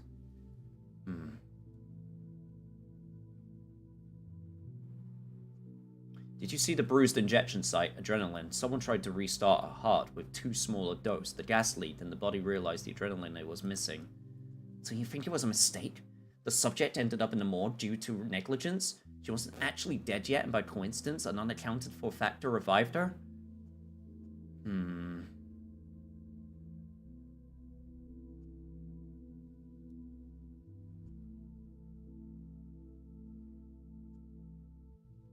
Let our subject rest. Go through the lab's correspondence. There may be something useful in the flood of letters on miraculous resurrections and stories of unique longevity.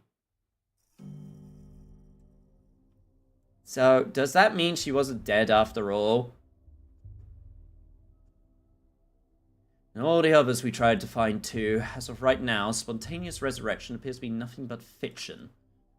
Then what is your microscope even for? It doesn't show the future, it doesn't raise the dead, it's just a toy, really. A breakthrough can't happen in one single moment. It takes sustained effort. Every step feels small at first, but we'll learn to resurrect the dead one day. Alright, if we can't see the future in the glass, then we're off. We've got important things to do after all.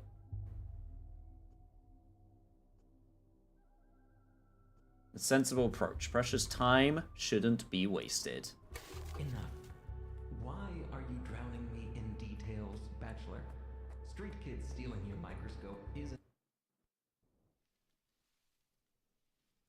So glad that they could just suddenly disappear. Wow, you got massive ears, my good man.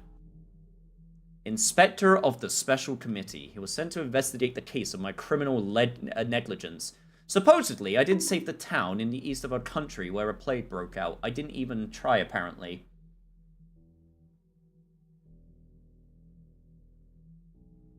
Now, stop bonking me!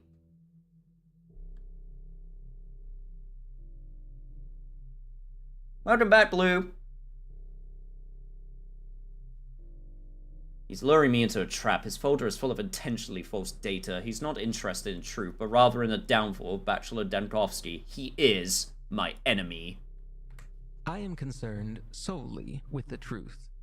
If you have nothing to hide, you have nothing to fear. Oh, you're a piece of shit. I could just tell. Did I miss something? Yes! We figured out the case of the woman who resurrected. And you missed a cute lab assistant, I'm sorry to say. This inspector can hear everything. Enough. Why are you drowning me in details, Bachelor? Street kids stealing your microscope is an amusing anecdote, but it's not the crime we sat down to discuss 2 hours ago. 2 hours and 15 minutes ago, to be exact. Focus. I'm only interested in what's important.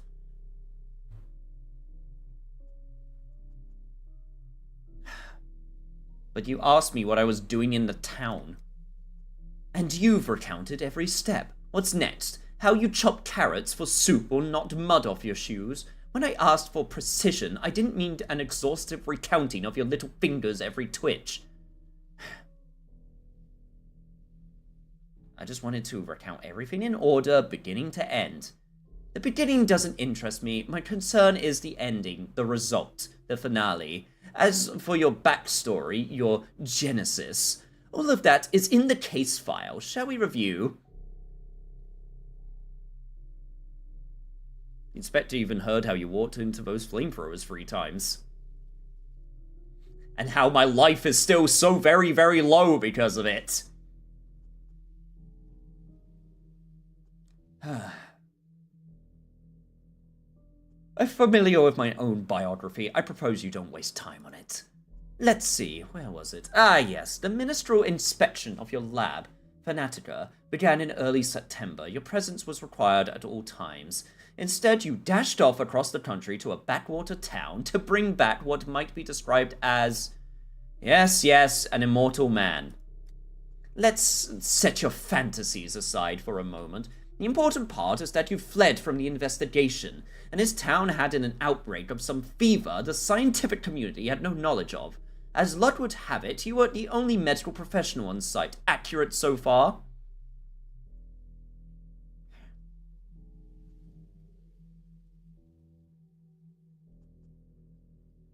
I still don't understand what you're trying to find out. On the 3rd day, the town's leaders gathered in the town hall to form an emergency command to fight the epidemic.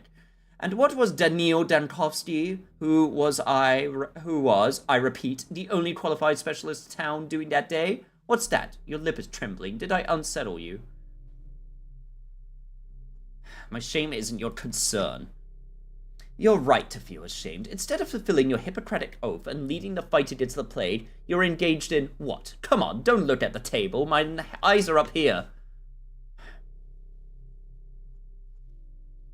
I know where you're going with this, Inspector. It says I tried to flee town. On the 4th day, the town lost its water supply.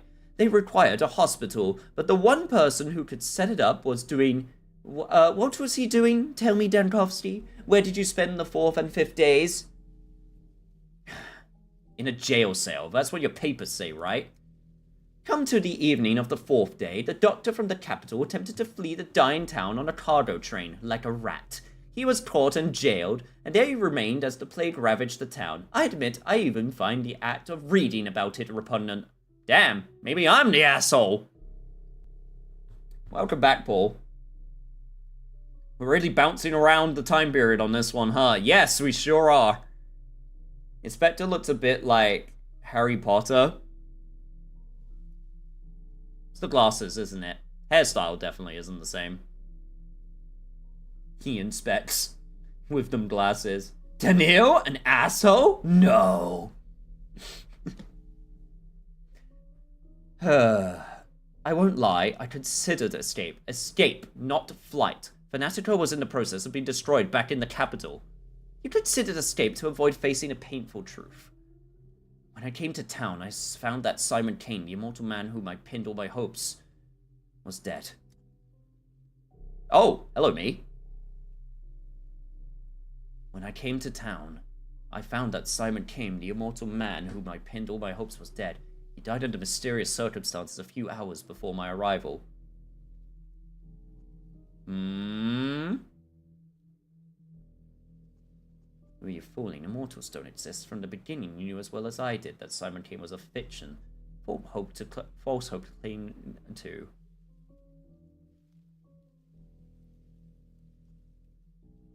But when the epidemic began, you could have saved others. You're a doctor. You swore an oath. Why did you abandon the ordinary townsfolk? Simon Kane's nature, the mystery of his immortality and death, that's the most important thing that happened in this little town, and to me. But I just can't relay it to you. To understand, one must immerse themselves in the details, take in the full picture.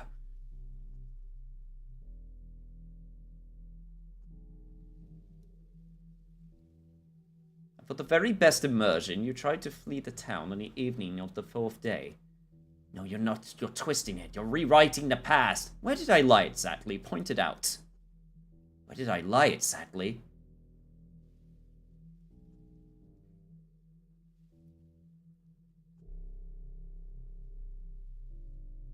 I'll tell you what really happened on the 3rd day of the town hall. No, I know your plan. Once again, you will drown me in unnecessary details. Leave aside your stories of children and microscopes. I told you, I'm interested in the ending, not the beginning. Do you also read books backwards?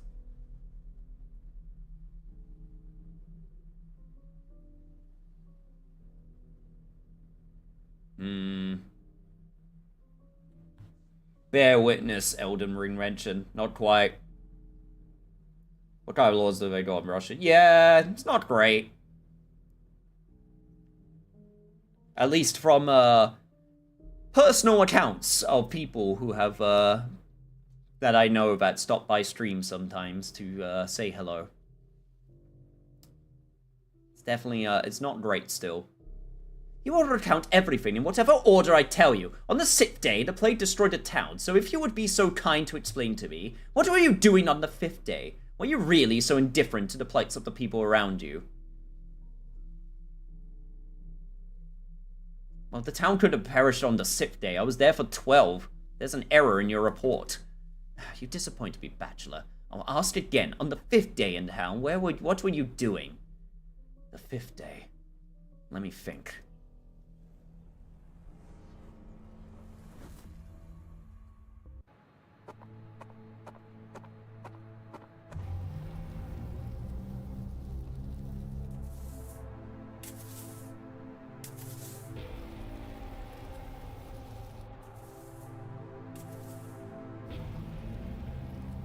Oh, we bouncing around.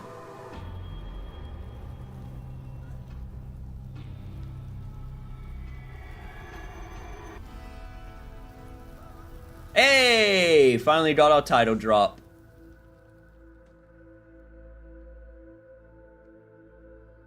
You were indifferent. That's illegal.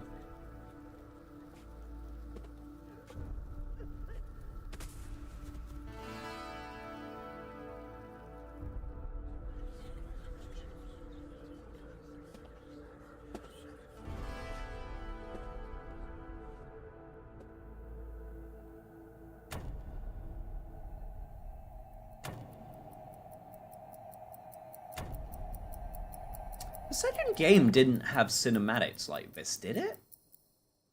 I'm trying to remember. I don't remember many cinematics. Yo, what's up, Galactic? Hello, what are you doing in this game? Oh wow, we are just on day 5. Which the Bachelor will grab the only remaining... Oh, okay, I was still reading. Huh.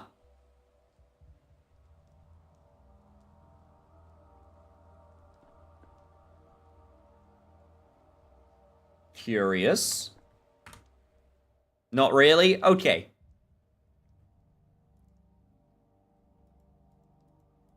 I don't remember shit from days 2, 3, and 4, apparently.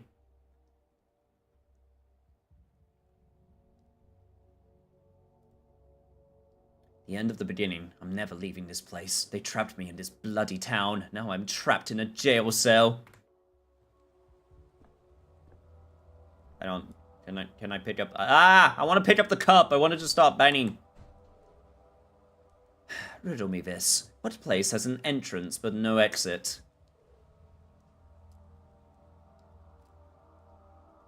A grave. This triple accursed town is sapping your resolve by the minute. Your legs barely stir.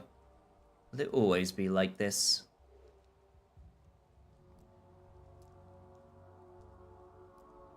I can combat apathy. Splash your face with cold water, stimulants, coffee, tobacco. In mania, you're sharp and fierce. The town will sap you, will lull you to sleep. Harmful side effects. What harmful side effects? But you won't succumb to tranquility. Hey, you there! Let me out already! Apathy and indifference are constantly rising. To move faster, fight apathy by increasing mania.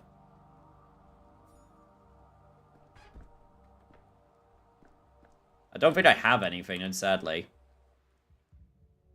Oh. Capella Victoria Oldimska, daughter of Fat Vlad Oldimsky, local magnate and master of the town's industry, blood of his blood. Local kids named her Capella for her ability to point out the celestial map in the night sky. I heard she holds some inexplicable power over the town, but I dismissed it. That was a mistake.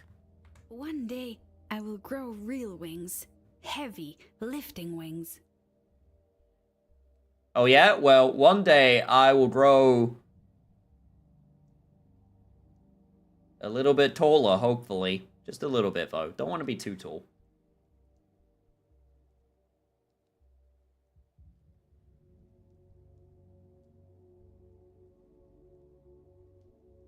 Yeah, no spoilers, please. If I need help,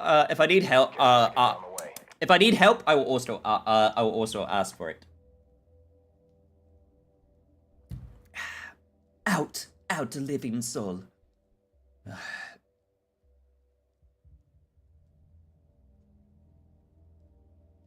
You keep me caged like a dog all night, and now you acknowledge I have a soul. Who are you? I am mistress. Well, a future mistress. But I think you'll agree that future and past are relative concepts. Mistress of what? Ceremonies? Puppets? The Copper Mountain? You're funny. The mistress of this town, I suppose. But I'm not here to talk about myself. Why don't you instead tell me how you're feeling?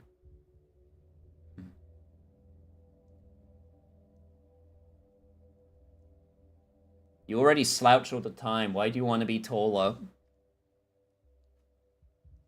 So I could be a nice even 6 foot.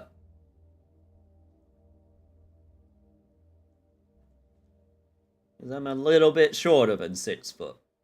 And as we all know, in the world of men, if you're 5'11", you might as well be 4'11".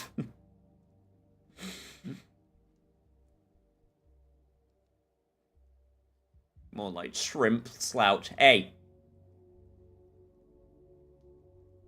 You got your own 2 feet. Be happy with what you've got. Main character's doctor obsessed with curing death. Gets a letter from a man with a tiny town that claims he's immortal. He shows up and the immortal guy is dead and the town then suddenly gets the plague. Yep, that's pretty much what's happening so far. I don't have the plague if that's what you mean. I feel like someone who's lost everything. Oh, excellent. Had a good night's sleep, full of energy, ready to stand trial. Am I going to be tried now, right?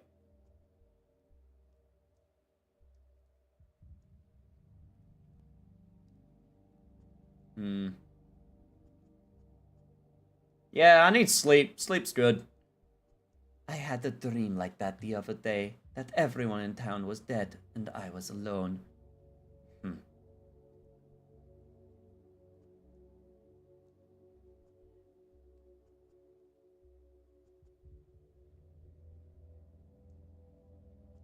ever read about dream interpretation, I'm sure this such dream signifies a sudden windfall, or such like. Sarcasm, I understand, but you do need to hear this one. I dreamt that a doctor came into town and got him out of prison. Then I asked him a question. That's where my dream ended, and now I'm here. I'd like to know the answer. Why did you come to our town?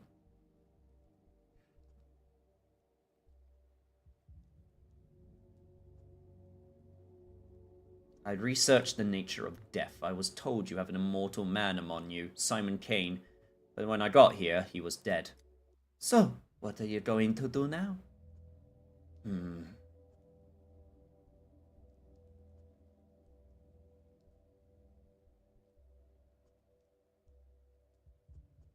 Don't have a lot of options, do I? I'll look into what he left behind, first thing. The phenomenon itself is gone, but there are still witnesses to his longevity. Explaining it is paramount. You know, Bachelor, my father envied Simon, and Maria Kaina will always be my enemy. So, there is no love lost between our families, and yet I must help you. I don't want to. I must. Otherwise, the town will suffer. That's why I came here early and waited 4 hours until you decided to wake up. Why would it suffer? Because about Simon's mind, this town is just a plot of land with houses on it. It nearly became that after the deaths of Mother and Nina the Wild, but even Simon's own family didn't fully understand him. Unexpectedly mature answer. I know where to find the last person who saw Simon alive. His name is Stuck Rubin.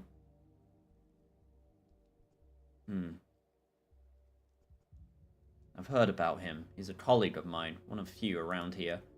You haven't just heard about him, you've worked with him. Or you will. I'm not quite sure. I'm not so sure of anything anymore. He's a doctor. He has a hideout in the warehouses. Look for him there.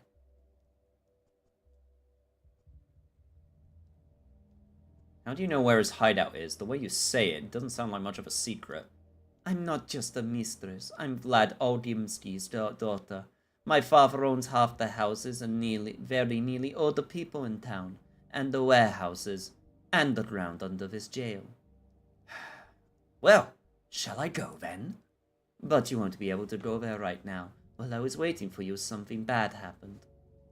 Something bad? When you go up those stairs, you'll see. Mother said that the true mistress stands out by her timing. And here I am, right place, but too late. Maybe I'll never become a true mistress.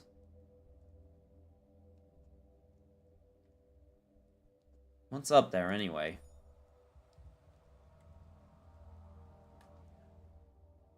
Successor or suspect? The man who last saw Simon Kane hides somewhere in the warehouses. Shouldn't have wasted time dwelling on it. All is lost. I failed at everything I tried to do. Hello, darkness, my old friend. I am here to speak with you again. This town has been lost to plague. Immortal man died on the day. The Dr. Stanislav Rubin might know something about Simon Kane's life and death. If only I could reach him. Is this taking place in Russia? Unknown where this takes place. Safe to touch. Smooth as bone. Leave it alone. Alright, I'll be going then. Apparently there's a problem up the stairs. Oh. Hello, sirs. Alexander Sabarov, governor of the town. The Sabarovs are load-bearing bones of this town, hard, dry, and colorless compared to the other two ruling families. Order rested upon them. When I arrived, Governor Sabarov pinned all of his hopes on me, and hated me for it. He thought the star from the capital would show the Kanes and Olgimskis how dangerous overreaching ambitions could be. Alas, that star proved to be another dreamer. Shut them up. Toughen up. Leave hesitation behind. It's our family's time. The game makers are from Kazakhstan, I believe. It's definitely around that area.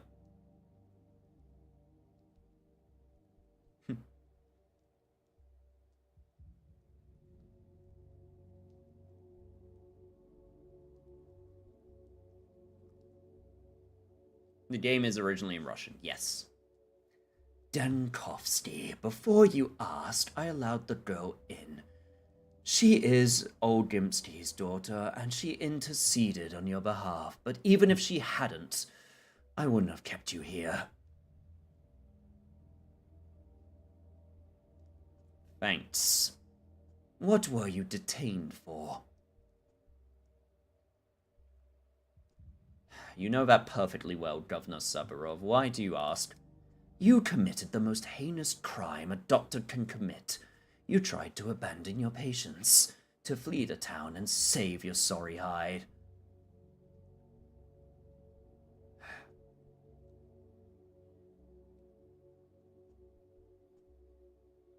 Again, I'm being accused of who knows what without evidence. I figured it all out, or would you claim you went to the railway station to watch the birds? What if I did? Whatever happened yesterday is beyond reach. Today, the plague has reached the backbone. Behind the thin walls of this building, death rages. We boarded up the doors and windows, but the plague fumes are seeping in. You and I, we have mere hours left. And now we're both trapped. Is it not ironic? He who digs holes is liable to fall into them, is all I'll say. There have been cases of criminals surviving the sacking of a besieged city and prisons. A prison is also a fortress, but our fortress lacks food and water. Outside, we are presumed dead. Know this, Dankovsky. I wanted to punish your cowardice. That much is true, but I did not want you dead. I am sorry. What do you mean, presumed dead? 2 days ago, a decree was issued declaring all people in infected districts to be presumed dead, not to be rescued unless they call for help with signal bonfires. A folly. Without a protective suit, you can't venture into the miasma, let alone light the fires, so officially, you and I are dead.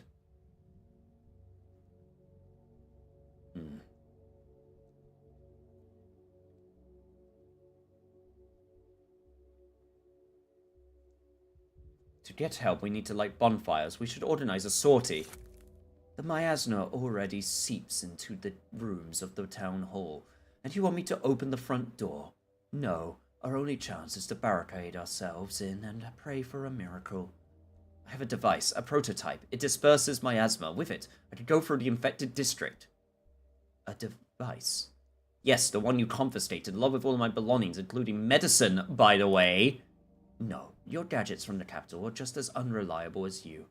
I won't unlock the main entrance, risking contamination of the town hall just because of your novelty lighter. And your alternative proposal is... We bide our time, hope for the best. Katerina wouldn't be scared. A brilliant plan, thanks, but no thanks. I'd rather do something. You said the plague already in the town hall. Where?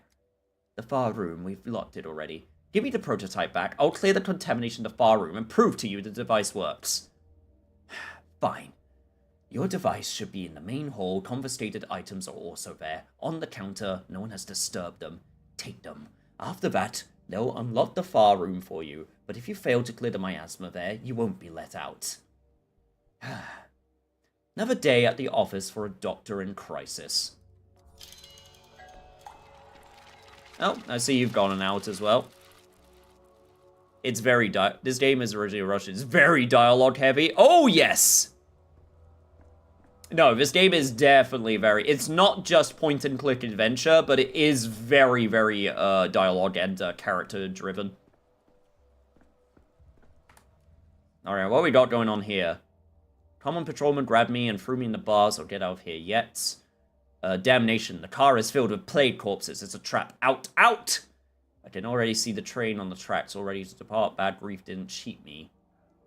Final preparations for the escape are complete at the station, and I'll have time to jump into the last car. Feel sorry for the town, but it's doomed. My life's work is more important than me, and more important than a tiny step settlement. So yeah, this is how we got here. I see. So that's what happened on day 4. District is infected. People are barricading themselves in the town hall, but the miasma is already seeping in. Think, Dankovsky, think! How are you guys doing? That's my, thing right there. Oh, I beg you. Tell him to open the doors. Everything's locked. We're trapped in here. Are you totally out of your mind? Use your head. Do you think they'll lock the doors for fun? Have you seen what's out there? It's like the last days of Sodom. And the Mara Shabnak walks on her clay legs. My friend stuck outside. We were together. I managed to slip inside, but he... What's going on outside? He's a goner. Forget it. Your friend's gone. Whole district's doomed. There's plague fumes everywhere. No air to breathe. We're doomed too. Simple as that.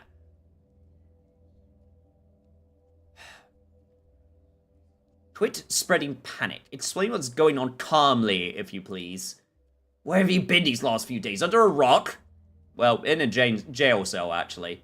Town's under quarantine, and quarantine dictates that infectious districts are sealed off. That's how we got here. Whoever came up with the quarantine rules is a real idiot. They locked themselves in the town hall with that decree. We're cut off from everything. All the doors are locked, and they've walled us in and left us for dead. And who is this genius who is in charge of the quarantine? Someone or other. Could be anyone at this point. A chicken with its head cut off could do better. Seemed like old Yumsky Jr. was calling the shots at first. There was talk of a vaccine even. Then some big shots started issuing those ridiculous decrees. Isn't there a doc from the capital here? Isn't he overseeing the emergency command? I heard that the doctor lost his nerve and tried to skip town. Yeah, disgraceful. How could someone, look themselves in the mirror after that?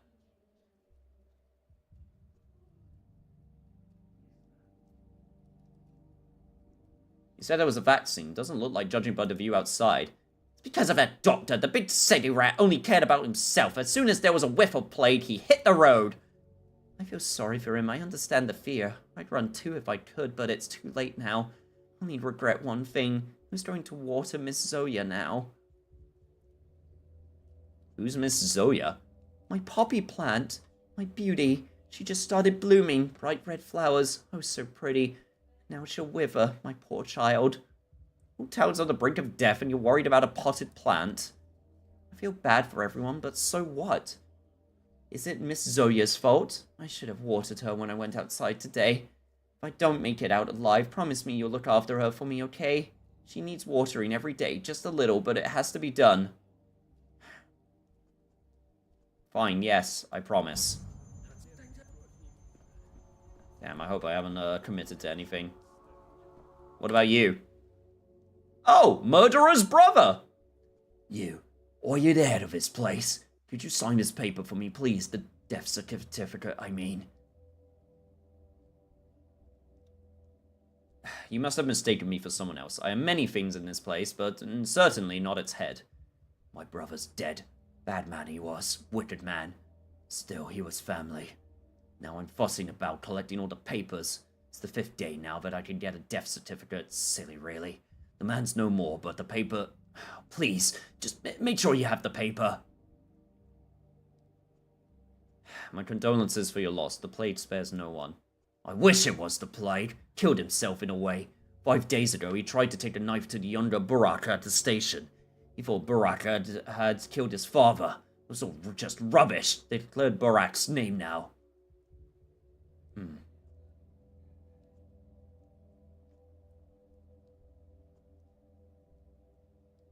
Yeah, he didn't suffer at the very least. I can tell you that. Alright. Got my device. It's got 20 charges. Awesome. Alright. Before we go out, though, what do we got here?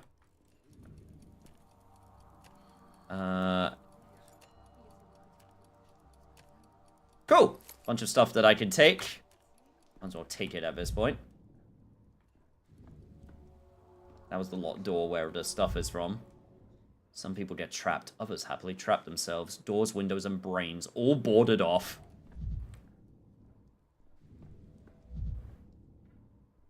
Do I have any thought about... Yeah. The daughter of local factory owner, Victoria Olgimskaya Jr. She thinks she wields mystical powers and the authority that comes with them. Governor Saburov, he has the power, but not the will. Straight as an arrow. I think more so in the beginning, but I can't explain the gameplay without spoilers, because each Pathologic game plays differently. Death like half the dialogue.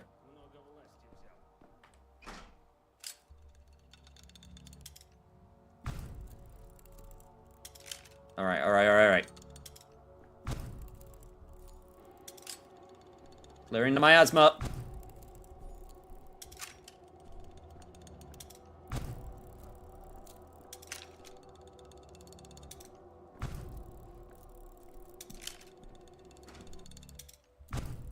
Hey, it worked! There we go! Okay, this flickering light is bugging the hell out of me. They plan to develop the other side of the river. It's just a tiny little town. The impossible tower is a dominant landmark. The Decahedron. Fastest checkmate is in 2 moves. Played the same way, they run this town. No promises about taste, but it'll certainly be hot. What? What will be hot? What's that smell? The smell of science, of course! Sorry, excuse me. Ugh. Alright. Your contraption works. Let's assume as much. Is it enough to traverse the infected district? We've already established that you have no better options. Fine. Let's assume that too. Listen up. You need to make it to the southern exit of the district. It's guarded by orderlies. The other exits are either sealed off or being guarded by vigilantes. Best avoided. By vigilantes, you mean a mob armed with sharp sticks, driven mad by fear? Got it. But first, you need to light several bonfires. More than one, that's important. Again with the bonfires. I'll just tell the orderlies that there are living people trapped in the district. We'll be standing in front of them as living proof. I've said it already. This is how it's been since the first outbreak 5 years ago.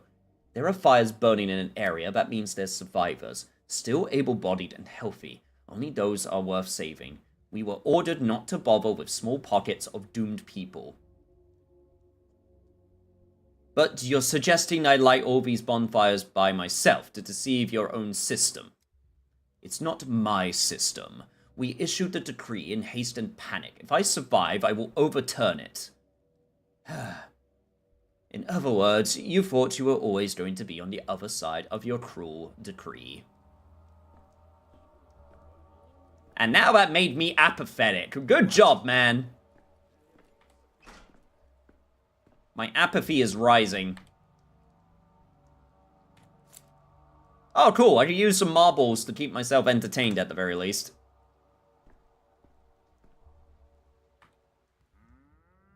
Vlad the Younger.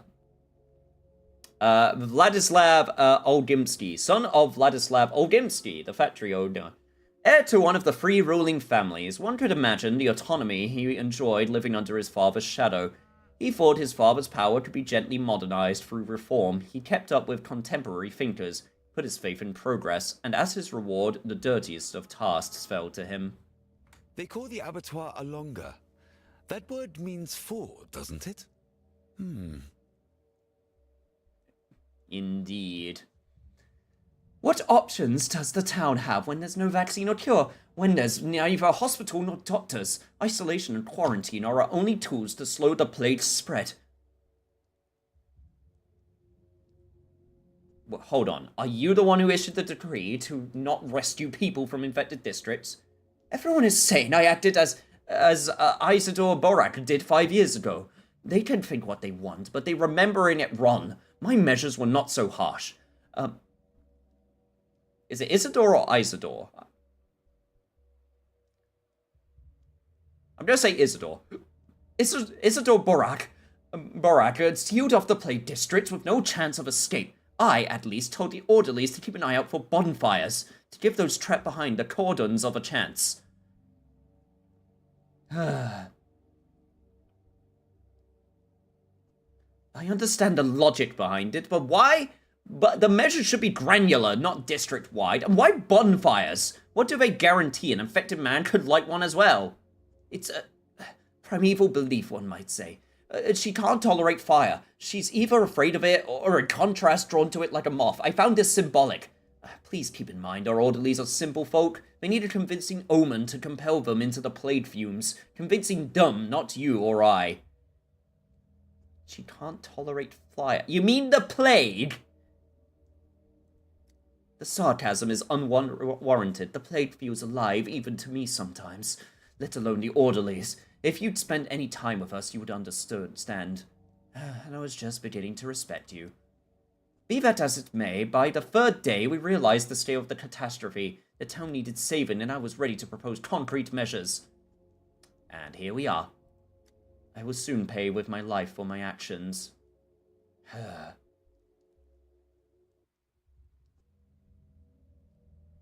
Don't say that. We'll get out of here. All of us, and I already know how.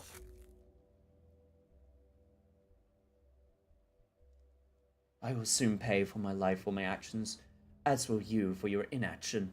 I'm not a proud man, Dankovsky. 2 days ago, I waited for you at the Emergency Epidemic Committee meeting. If you wished to take matters into your own hands, I would not have stood in your way, but you simply didn't show up.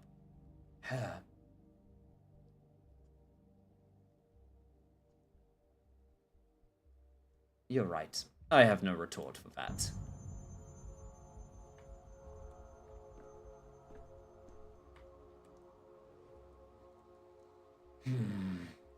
Until you can actually cure yourself from the plague by getting set on fire.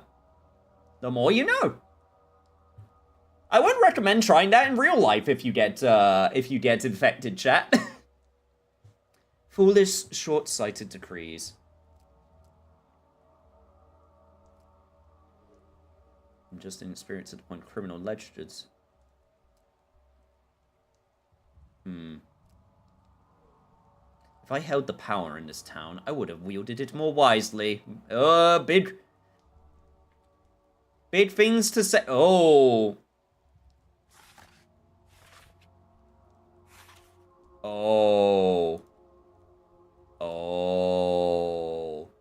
Oh, this is gonna be a thing later. Oh, this is gonna be a thing. Variolation of the population.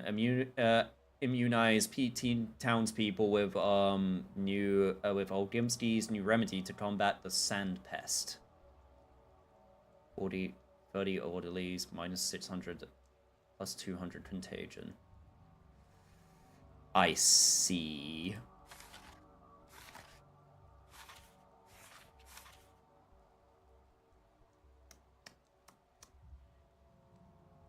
Well, I will worry about this later. I will worry about it when I need to worry about it. Alright, for now... How goes the European... Signal bonfires. The district is affected and sealed off. I can only leave if I light several bonfires.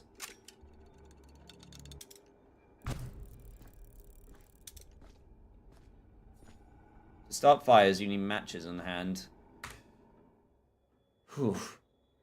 Small items like matches or vials are better kept in pockets rather than my carpet bag.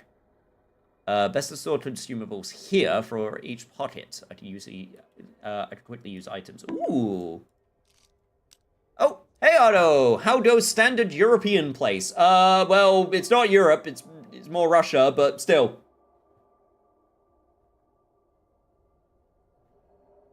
Morphine crystals. I'll get some chamomile. I don't need more morphine right now, I can tell you that for free.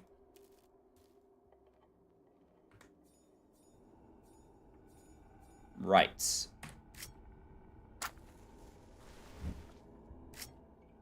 I see. Okay. So that gets thrown immediately. Good to know. Okay. Separate members of it. They should let me leave this district. The person who knows something about Simon's body is hiding in the warehouses, but where exactly?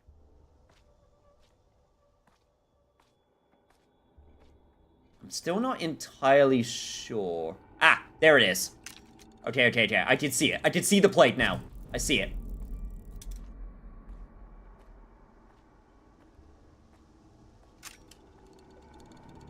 I was just about to say that I wasn't... What the heck is happening? I'm tired as I didn't sleep too great last night, so I head to bed. Have fun, take care. Apathy has almost consumed me. I need to pick up drugs. Oh god. More thoughts. More thoughts. More farts. Oh god. Okay, okay, okay, let's go, let's go, let's go. I'm getting more apathetic as I am in this plague.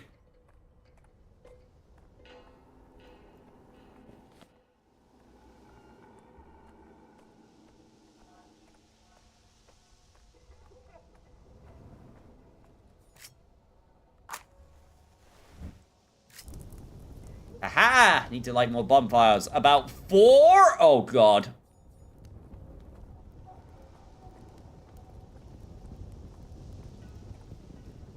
Fucking kick the shit out of get the shit out of that dustbin.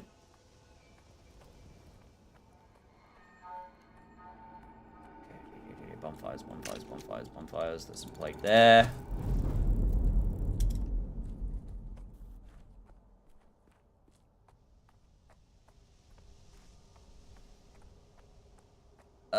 Is this a bonfire? I think this counts. Yes, yes it does. Alright. 3 bonfires left. Yeah, take care, Biz. Make sure you sleep well. Oh, God. Boiling, cracking, screeching. Living.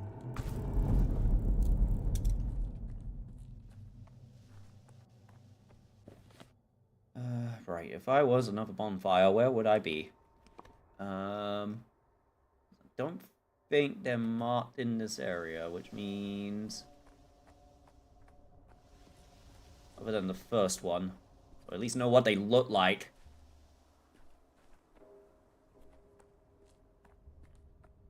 Aha! This is another one. Yeah. Fire, go! 2 more bonfires.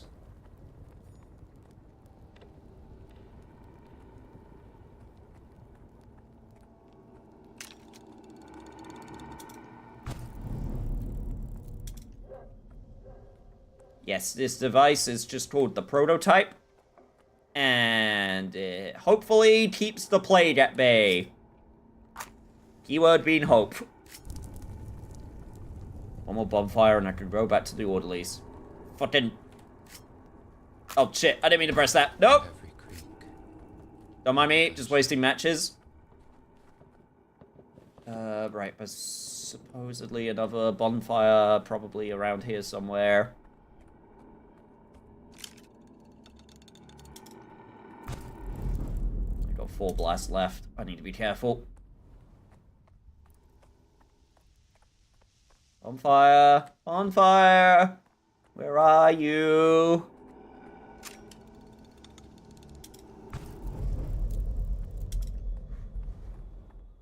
God, that's gotta be... Aha! God, that's gonna be some strong disinfectant if it can just get rid of it right there and then. Now they must let me out of the district. I'm pretty certain some of these bonfires they won't be able to see properly, but close enough. You know what? Have one more for good measure.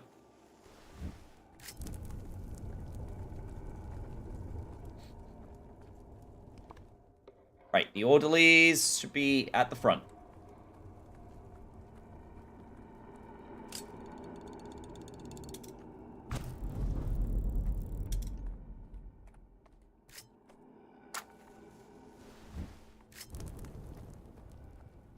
Like, I am going above and beyond with these bonfires.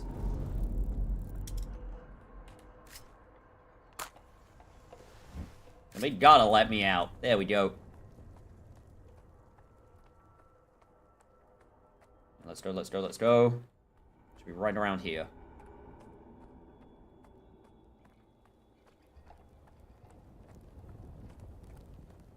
I am Dr. Daniel Denkovsky of the Capitol, and I demand that you let me out of here at once. My instrument demands it. Oh, he's alive. Boys, there's someone alive here.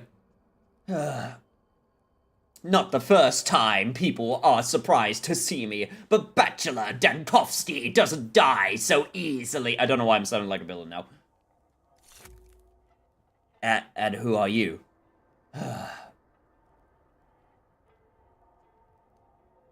I'm human. A human. Talking to you, another human. Oh, we're only doing our jobs. The decree is simple. No fires, no entry. People can be saved only if the bonfires are lit in the district. Otherwise, it means they're all dead. Well then, open your eyes. The bonfires are lit. Wait, really? Let me count them again. 1 fire, 2 fire, 3 fire, 5. Boys! There's a survivor in the backbone! Well then, clear the exit to the district. Escort people from fire to fire. Do not deviate from the route.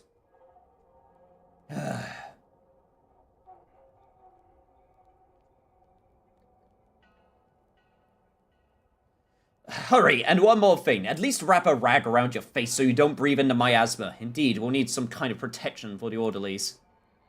Oh, it's right terrifying to go in there, but it can't be helped. Orders are orders, and you, survivor. Why are you still standing here? Get out of there to the clean district. Since you managed to walk all the way here.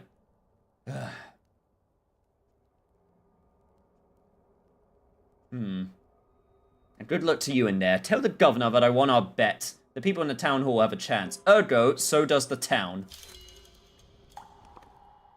Route planning. The town is merely a sequence of districts, and I am the one to choose that sequence.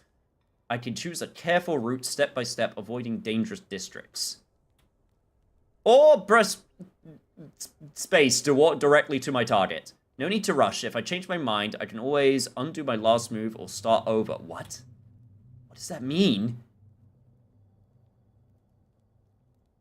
Like that?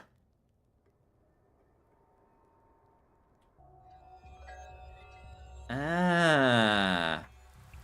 That's how I fast travel. Oh, hello there, sir.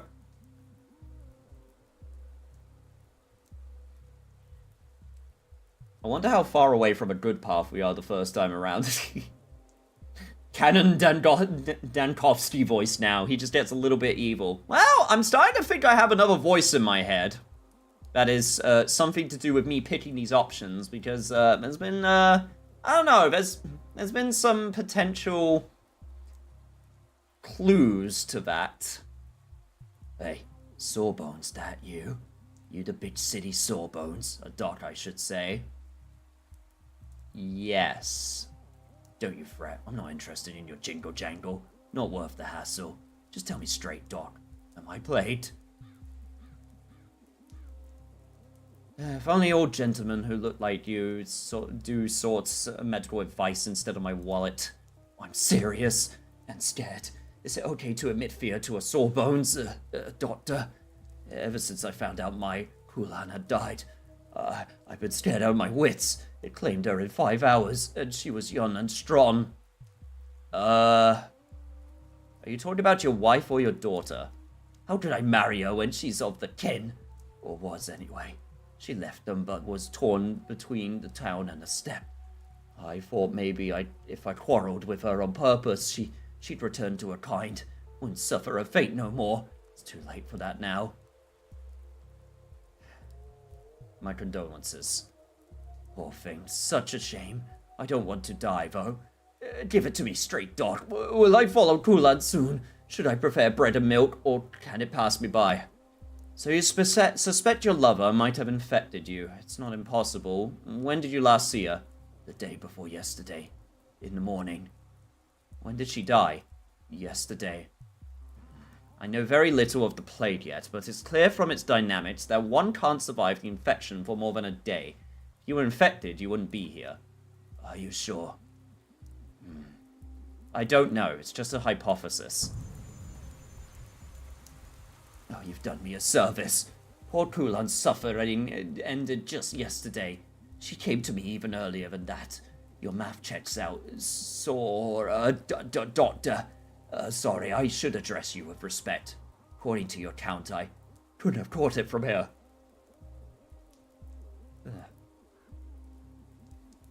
Maybe not from Kulan, but from someone else. Someone you could have met even half an hour ago, easily. Don't celebrate just yet. It takes 5 hours to burn someone out like a candle, then it's clear as day. I've been racking my brain. She was healthy when she came to me. Only her legs were wobbly after the night of dancing. Then suddenly, BAM! Dead of the plague like that.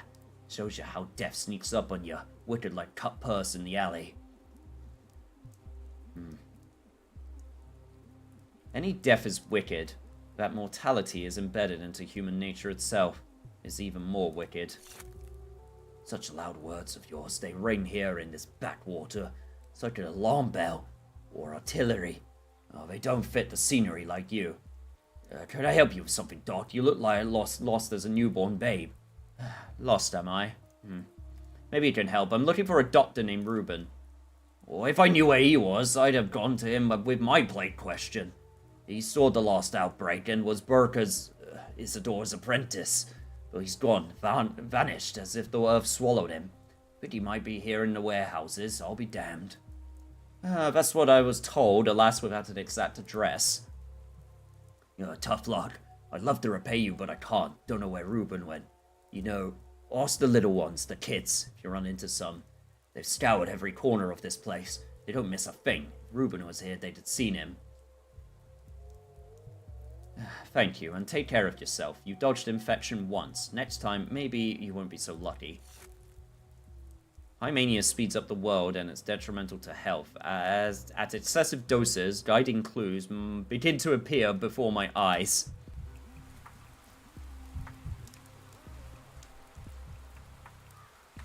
Well, I have something for that.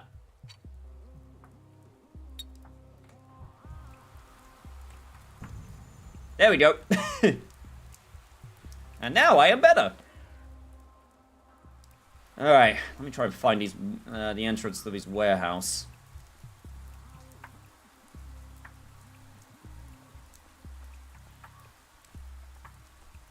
Tired of this noise. Sorry, I just wanted to kick something.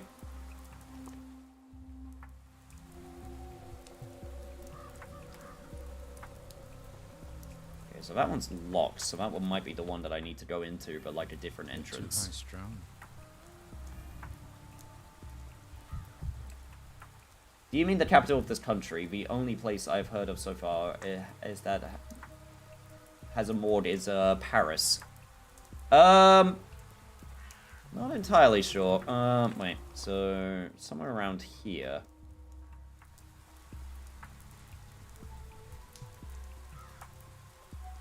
Excuse me, child. Hey, mister, what's that doodad on your chest? You mean this? It's no doodad, it's a brooch. It's more like a do-mom to me. Heh! Got him! That's the worst pun I've heard in my life. Says who? Some guy wearing a lady's pin? Enough. I'm looking for a doctor called Ruben. I'm told he's hiding somewhere in the warehouses. Haven't seen no doctors around, but we got a new boiler man lately. Fixed the furnace 3 days ago, but today it broke down again. Go on, touch the pipes, see? It's probably like my dad's feet. So you say you have a new boiler man. That seems like a good cover. Can you tell me where the boiler house is? Then you're walking the wrong way, dummy. Follow the pipe the other way to get to the boiler house. Round here, the pipes are ice cold. Thank you.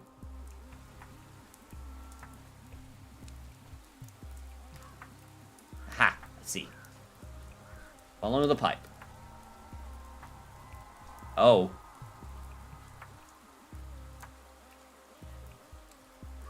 Oh! It's him! Bad grief. Grigory Fillin. This petty lord calls himself Bad Grief, an anarchist at heart. God, I keep on getting this bit of phlegm in my chest. Ugh. Valuing freedom above all else, but only his own, because of his friendship with the Olgimskis and the Burkas, he saw himself above the law. At least he had some small aesthetic sense, even if it was street level. Pinned him to a wall like a butterfly and left him to die. Even stabbed him with a knife for good measure, but he didn't die from those wounds. Do you know what he died from? First. Do you have any water?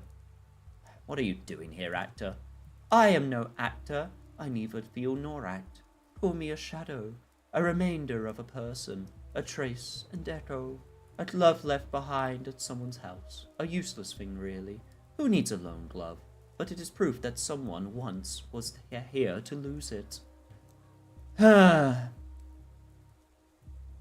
When I had to unravel a complex case on my own, sometimes I would imagine myself talking to someone else, but I imagined someone familiar. You love the sound of your own voice. You think yourself Earth's greatest conversationalist. Try to broaden your thinking. Why not, for a change, assume you really are speaking to a shadow, a remnant of a dead person? In black tights and a white mask, really? You are a scientist, a researcher of death, so gaze into the face of a dead man. Perhaps then you'll understand why only a mask remains. Can't say I've heard about theatrical death masks from even the most exalted subjects of Fanatica. Am I the only one who can see you? No, 2 others watch, and 1 presents. Know this, if one like me is here, then the person you sought is no longer. Today, they are already dead. 2 more, and who presents? A good puzzle, is it not? They pinned Grief to a wall like a butterfly, and left him to die. But it was thirst that killed him. Do you have any water? Why would a dead man need water? He wouldn't, but this throat feels like it was filled with sand, even though there is no throat left. Simon's murderer. Why would they think that Grief killed Simon? When you take out the pitchforks, you'll always find someone to nail them with. Grief saw the faces of his killers. Did he recognize them? You're asking that as a detective. I'm afraid it's not that kind of story. Grief was killed by a mob, not a person with a name. He often thought about death, imagining what his last words would be. And then, when death finally came, do you know what he said? Let me guess, the rest is silence. Ow. He said, ow. That was all he could come up with as he bled out, pinned to a wall by a pitchfork. How's that for last words? Honestly, could be my worst. My last words. Rip Grief. Yeah, the main character comes from the capital of whoever's country this is. They just called it the capital. Well, I gotta get going. Thanks for chatting, y'all. No problem, Hag. Thank you so much for the follow yet again. Now, I will potentially be playing more Pathologic 3. We'll see.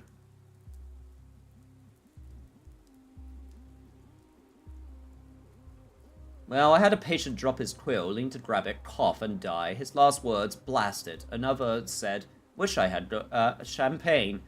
Turned toward the wall, and was gone. He said, ow, and thought to himself, what a disgrace. That's life for you. You muse on death, prepare for it, and when the time comes...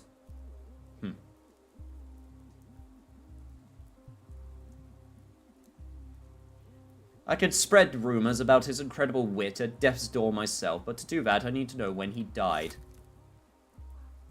Good question. Precisely formulated. Look around. Maybe something will give you a clue. I was hoping you would give me a clue, Shadow. What else are you here for?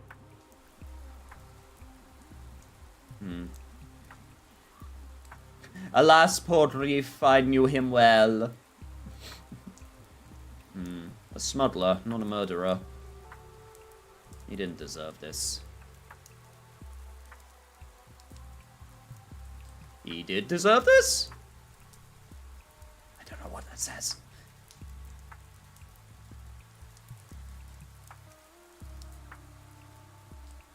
Smothered by the train car.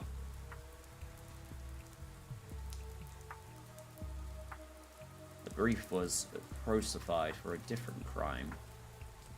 Simon's murderer. Ah! Simon's murderer.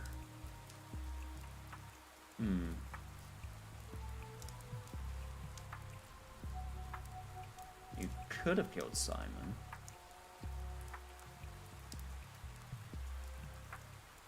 He talked with you.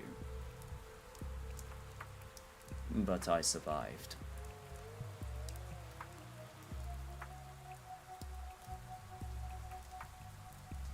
Ludlum dried. They killed yesterday. That brief was cruelly murdered yesterday. I curse my enemy.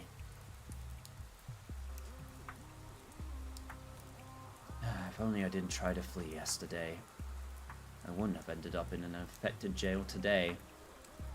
I hate you yesterday. And so I shall live for today and worry about tomorrow.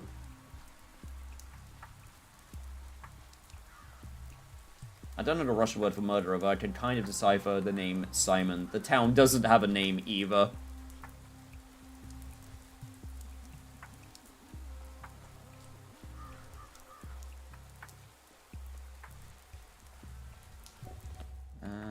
The boiler room.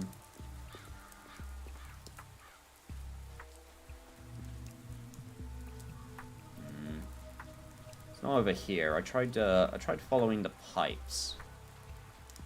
Unless I went by the door. One sec. Let me go back for a sec. I just want to make sure I didn't miss any doors. Because I might have been just following the pipe a little bit too much.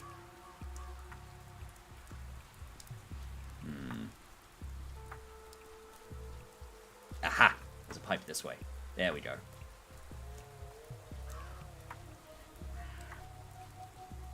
You, child. Who are you? The new boiler man? No, I'm a doctor. What do you need a boiler man for? Well, last boiler man disappeared somewhere. We haven't seen him in 2 days. See the black smoke from that chimney? It was normal yesterday. Something bad might have happened. What is normal smoke? Well, you know, normal. You ever seen smoke? Black smoke means the furnace is sick again. I'll go check. Would be nice if I could see the smoke. There is! Okay, yeah, there we go. It's only slightly smoky.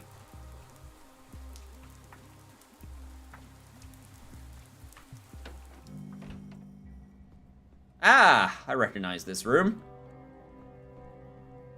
Also, hello again. Rubin. Stanislav Rubin. A pathologist. One of the few doctors in this town. A straightforward and decisive man. He did something that provoked the anger of everyone, the kings of the king, his friends and his enemies. One of those people who you know immediately upon meeting them that they won't die of old age.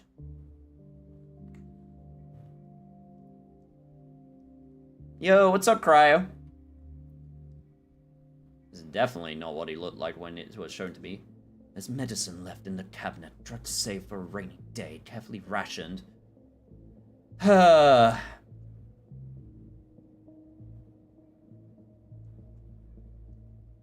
won't need these drugs anymore. What happened here? He needed a hideout. Grief. An old friend suggested this place. In the end, he even enjoyed stoking the furnace. Physical work soothes, leaves no room for thought. Only soot clings so deeply. Reuben was scrubbing it off himself when they came for him. Who are they? He never saw their faces, but he knew what they wanted, his silence. Reuben came closest to understanding who Simon truly was. After all, he was the one who pronounced him dead. He was afraid that revelation would not be forgiven. What revelation? What did Reuben discover? This is critical. Reuben witnessed a miracle, and he paid for it with his life. When did this happen? 3 days had passed since Simon's death. Reuben hid here in the boiler room, but they found him, silenced him.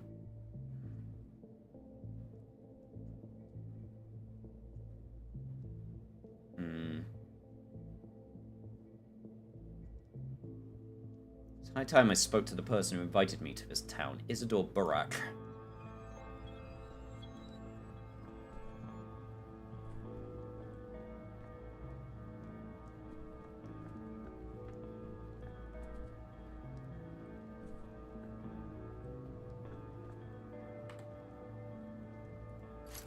And some stuff I can loot at the very least.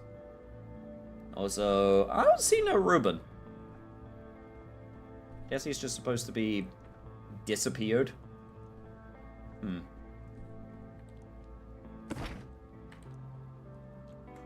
Huh.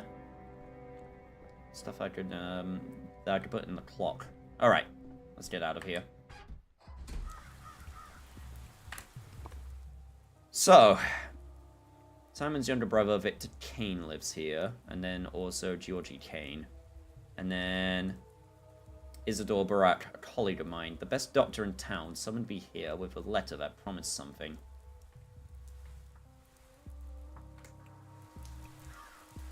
Did I ever tell you that Barak in Polish means beetroot and can be used to describe a rude, uncouth man? Is that supposed to be an ill omen for the type of character that I'm about to come into contact with?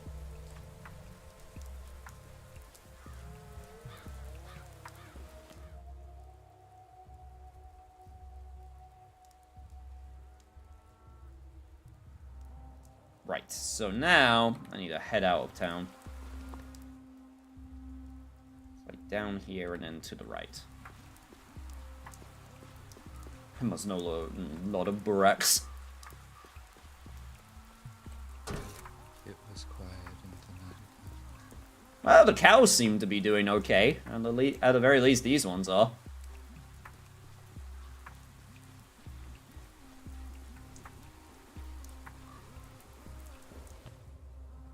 Peaceful districts are easy to pass through, but I'll have to pass through dangerous ones carefully. On my own feet, such districts are marked with color.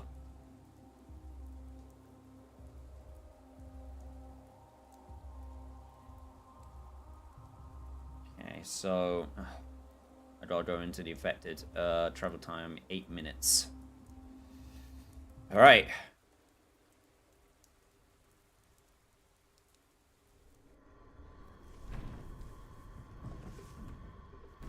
Oh.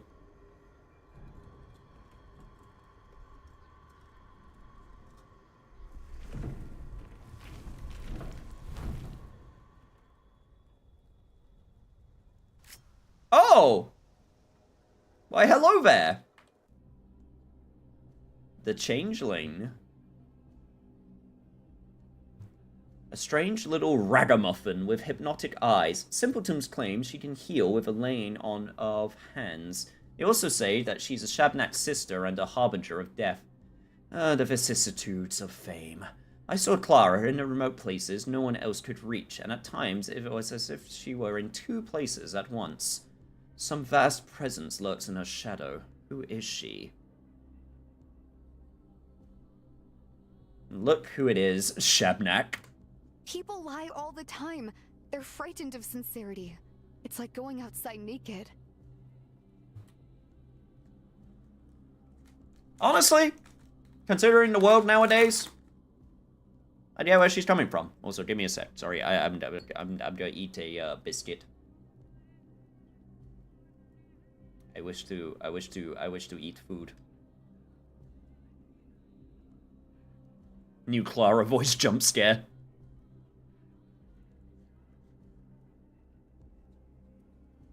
It makes sense though, right? She's the changeling, so she can change her voice.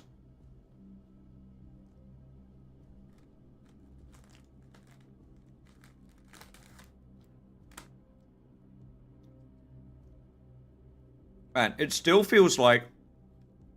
I'm not gonna lie, it still feels like I'm in the prologue.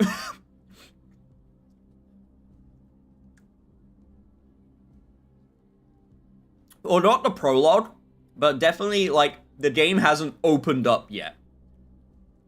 Like, I remember with Pathologic 2, it also took its time with the opening, before it got to the point where the game was like, and now you can, like, go around and do stuff. It'll be a dead giveaway for a changeling if they kept the same voice, this is true. I'd say that's a correct assessment. Okay.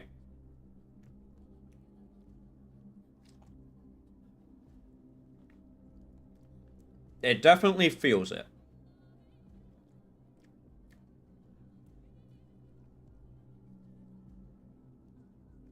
I must admit, I'm still intrigued with the world, because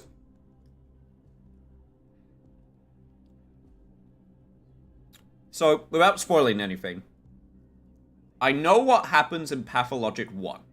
Like, I know, because I didn't want to play the game myself, because I looked at it and went, I just don't want to play this, I won't enjoy this. However, I did watch playthroughs of the different characters, and got the gist of, like, the story. I'm not entirely sure if how much changes in Pathologic 2, because I always said I would go back to that game, and I never did. But it's still one where I'm not quite sure if it ends different, or if there are big changes to the ending, or if it's, like, slightly different, or if it's the same. So I'm very curious with this game, because now, obviously now it's the third one, and anyone that has played the games, Adrian, I'm very curious what this game can do different, because it's like, alright, we know the world, we know the characters, we know what's established. Obviously, we're looking through the world through a different lens now, because we're playing as a different character, so that's different. But I'm very curious if there's going to be anything that really just kind of, like, left turns anywhere.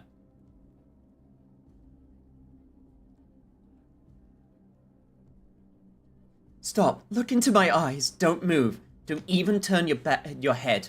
She won't touch you as long as there's a thread between us. Who's she? Shabnak. You know, that bony monstrosity you don't believe in? The one that's making your hands shake right now? I thought she meant the plague. Shabnak is the plague's body. The earth spits her out every few years so that she might walk through the town and cleanse it of corruption, of wicked thoughts, of weak people. Everyone believes something different on that front. Why you, with your head of solid oak wood, can see her is a very interesting question. Most people like you are completely blind. What ripped that hole in you, I wonder? I'm told the scent of local herbs has a strange effect on the psyche. Maybe so. Either way, she won't stop stalking you whether you believe in her or not. She likes you. I can tell from a mile away, but I'll teach you how to handle her. Take notes, scholar.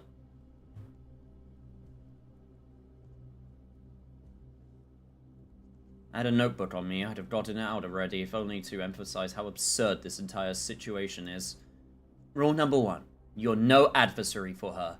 Your little revolver won't shoot her. Your little knife won't stab her. Can't stab a fairy tale, can you? And why would you even have a knife anyway? So all you can do is run. Fair enough. Fighting a hallucination is like tilting at windmills. What about a prototype? What prototype? I have an experimental device prototype that's capable of dispersing plague miasma. Let's say this vision.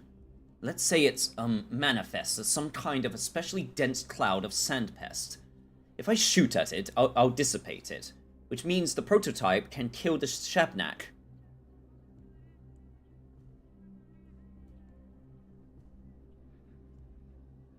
There's no way your little device can kill Shabnak. Neither bone nor metal can strike her down. Everyone knows that.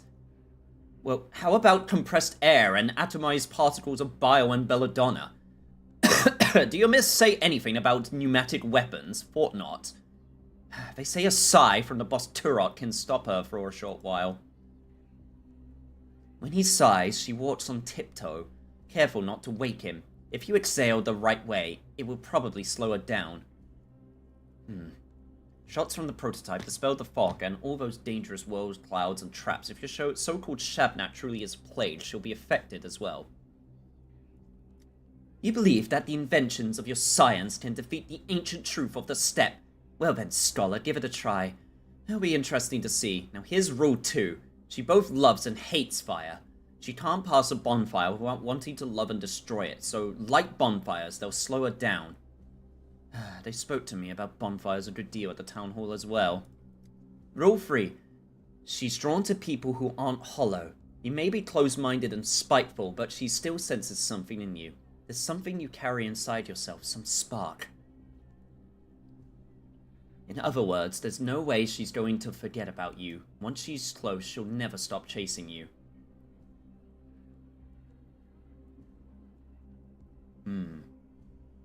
I need to beat the Haruspex' route in HD to compare its differences to 2. So far, 3 is quite different to the HD Bachelor's route. Step demon lady with bones for legs. So interesting that you can also choose dialogue for the other characters sometimes. I guess the Bachelor is retelling the story. Maybe. I'm not sure. Did you know the Mortal Kombat theme has origins from a Nordic church? It has a Finnish hymn. Boo!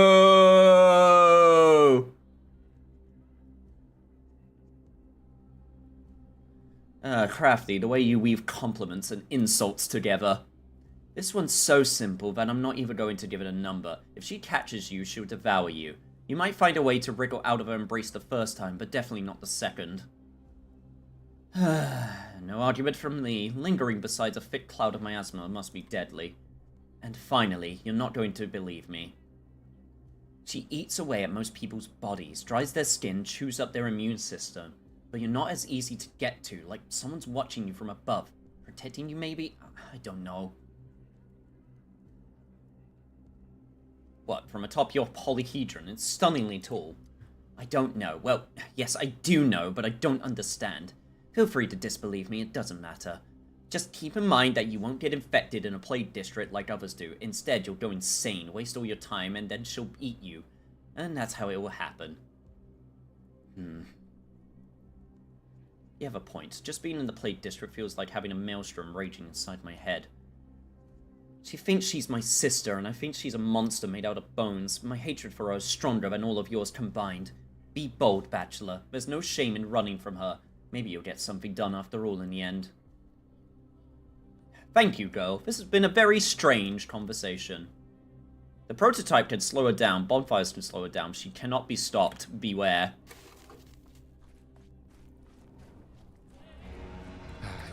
Do I even have matches? No, I do not. And I only have one puff from the prototype. God damn it. Okay, it's a straight shot to Isidore's place if I could somehow survive.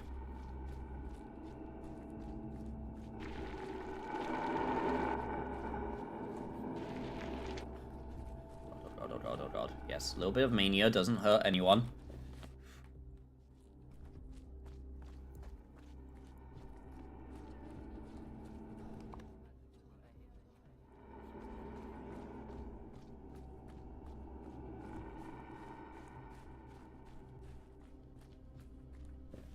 Alright.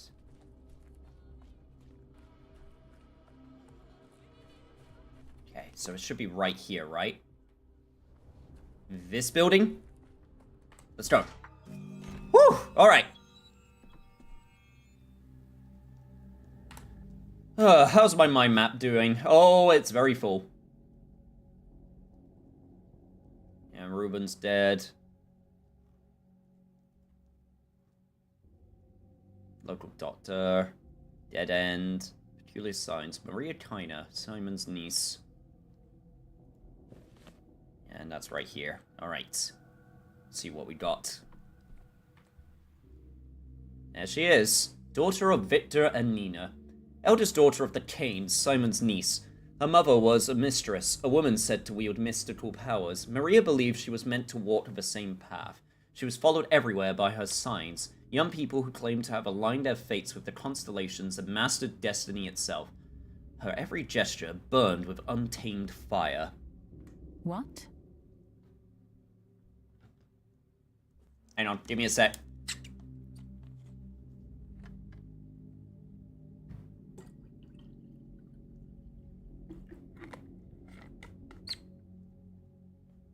Still had some squash from my water bottle today from work. It's called stalking. Your booze please me. It gives you energy. It fuels you.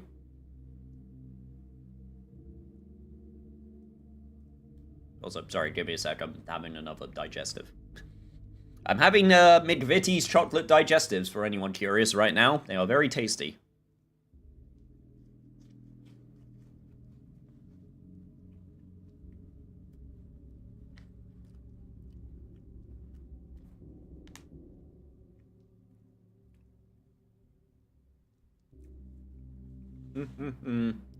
Sorry, Maria. I'm almost done. I'm just eating a biscuit. I'm just like chomping a biscuit in front of this lady's face. Just like, hang on, give me a sec. I'm a bit hungry.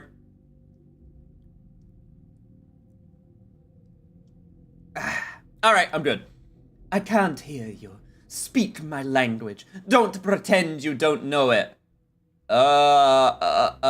Lingua mentem eperit? Who dares open his mouth while the mistress is working?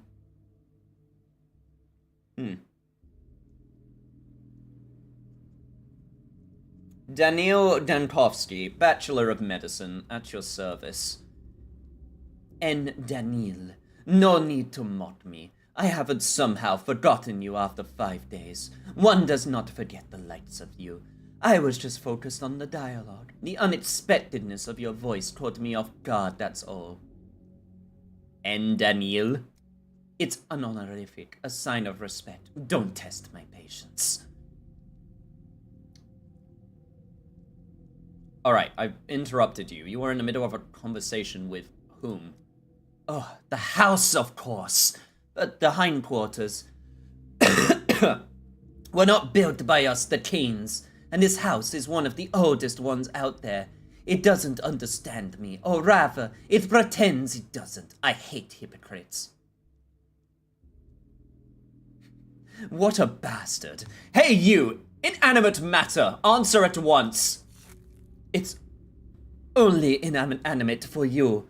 Wherever my mother walked, cobblestones began singing, and streetlights would start dancing. I've inherited that gift. I don't think you'll be able to comprehend it. I forgive you. But laughing at what you don't understand is a sign of cowardly mind. You're basically right. So what's going on with the house? A trace of Uncle Simon's hand still lingers in this house. It's here, very close, still warm.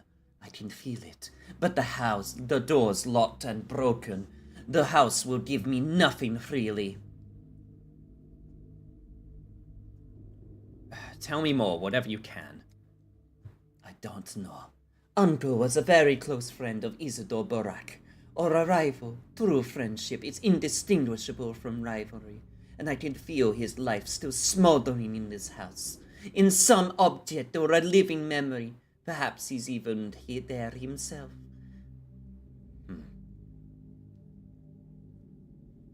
You mean this place might hold some clue that could shed light on his fate? Ugh, never mind. It no longer matters anymore. What I'm doing is stupid, and what you're doing, even more so.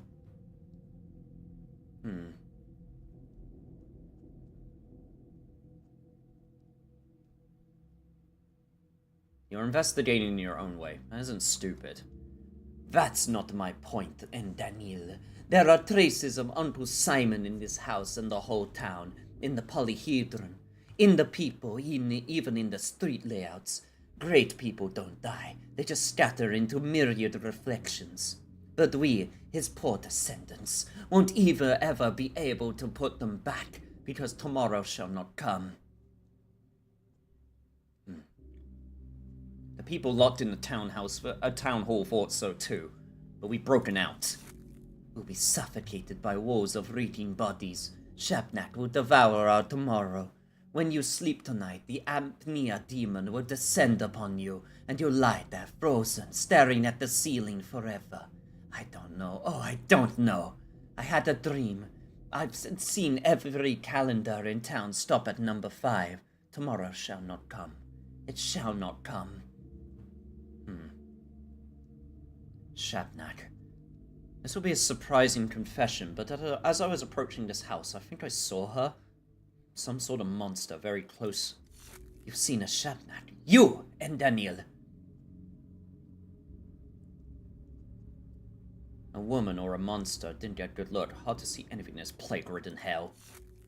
In this backwater of ours, the earth sometimes belches out the strangest creatures. I'm surprised you had enough clarity of mind to see her. If you're surprised, imagine how I feel. She wasn't there in my dream, but that doesn't mean anything. She doesn't like to enter my dreams. My dreams are of higher realms. They strive upward, and clay spawn rat brigands don't feel at home here. Prophetic dreams again. I suppose I can't complain now, though. Our dreams are not the same. I am a mistress. I can see the truth. Tomorrow shall not come. If you'd acted differently. If only opened the hospital, taken charge of the emergency command, searched for answers, perhaps things would have been different. But you've missed your every chance. And so have I. So what do we do now? Go to Stillwater, say goodbye to Ava, gaze up at the starry sky before you sleep, write a letter, get in touch with someone you hold dear before the end.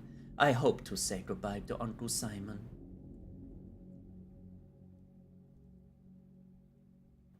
Forgive me, Maria. It's true that I haven't done everything I could have. Although you know, and Daniel, this was in my dream too. I stood in this house right here. Uncle Simon breathed behind the closed door, and I told you that tomorrow would not come. It was important to tell you that, for some reason.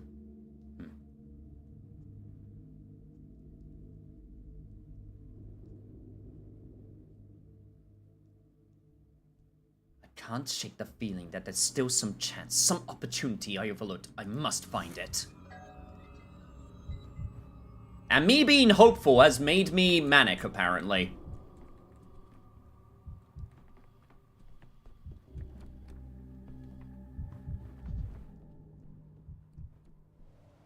Maria Simon's niece, the bastard. The house refuses to talk to her.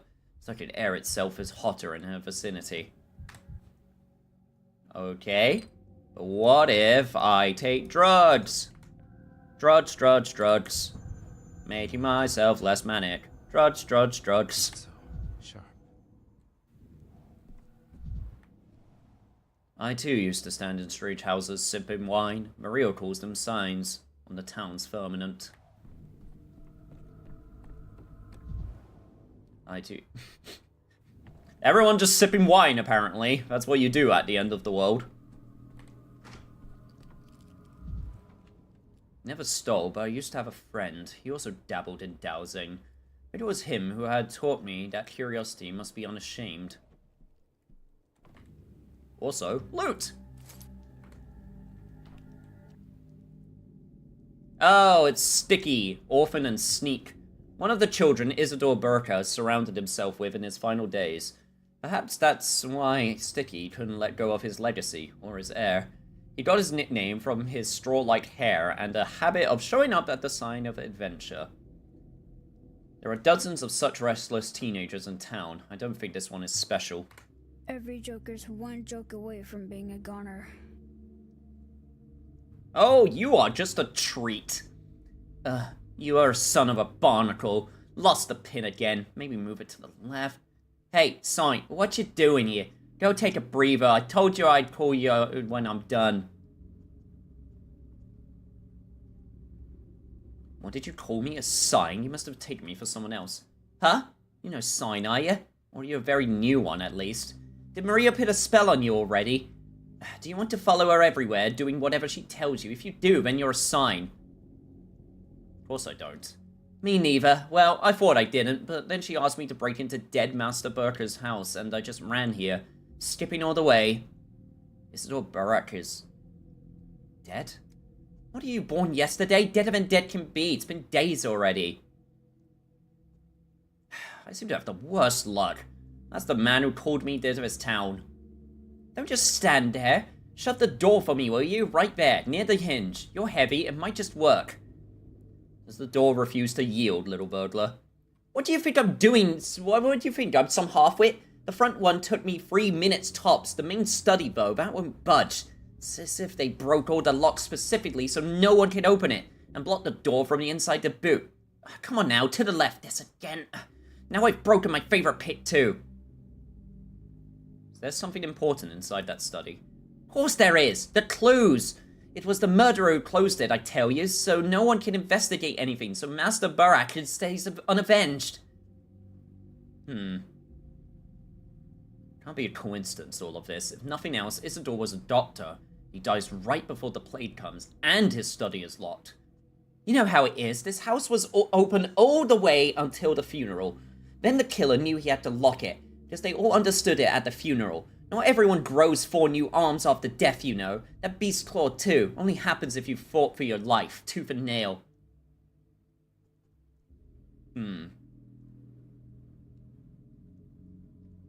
Indeed. It may be possible to determine the cause of death by the body's appearance, but Isidore's has been buried already, hasn't it? It's 3 days he's already been in the ground. All over now. The killer, he was skulking there that very day. Seen him with my own 2 eyes, I did. Because I wasn't at the funeral like anyone else. Still couldn't track him down. Ugh! You've seen the murderer. Who was it? Did you recognize him? I'm not telling you. You don't care one bit about Master Barak. All these days you are cool as a cucumber that he's dead. That he's murdered. For you, Master Barak was just some old man who wrote you a letter to the capital about magical mystical Simon, and he was the best of them all.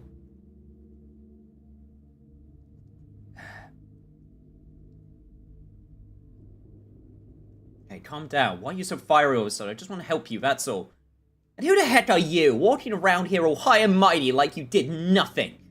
Bear, he came with you too, and they killed his father, and he was the one who accused of it. Imagine that, and 5 days after. Look where you are, and look where Bear is.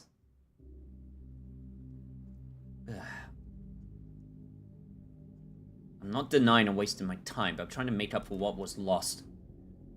I'll find Master Barak's killer on my own. Or with Bear, maybe. Because we cared for him. And you never did. You care about Simon Kane, don't you? Have you ever thought he might be right behind the stubborn door, eh? Maria did tell me that she felt some kind of trace of Simon in this house. Presence. Master Barak, they buried him at least. Simon, they didn't. Someone stole him. You didn't know that, huh? No one did. The Kanes thought they were able to keep it secret. Not from me, though. What if Simon's body's right here? I'll find it. Then not you. If I can finally defeat this door, that is. Simon's body has disappeared, so I'm not the only one interested in death, then.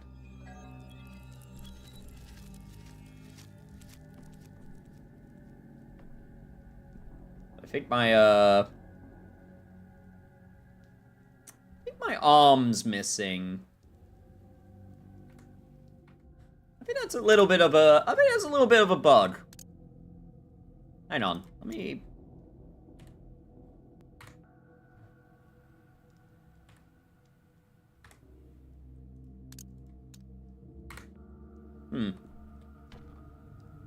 Well, that's locked currently, and I can't really do anything about it.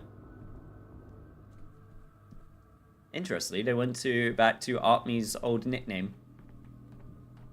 Yeah, I feel like my arm is slightly too far to the side, but that might just be me. He seems quite armless, indeed. No. No one can replace Simon. What do you want to know now, Daniel? The audience is over for today. Is it true that Simon's body was stolen? And if it was true, do you think I'd discuss my late uncle's body with you like Like he's some lost bull, or a purse that's caught the attention of less than honest chambermaid. You want to track him down, don't you? So do I. I'll tell you this. You have only a superficial understanding of my uncle's disappearance. His body, if it even exists, doesn't matter much. I can still feel something living. It's more like a sigh than a chunk of meat.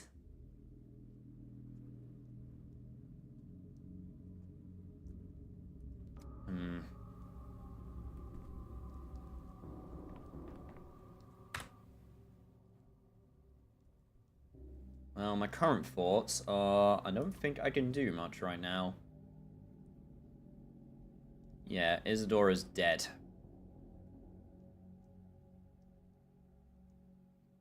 What's this game, Horror Detective? Aruva-chan, welcome. Hello, hello. It's not really a horror game.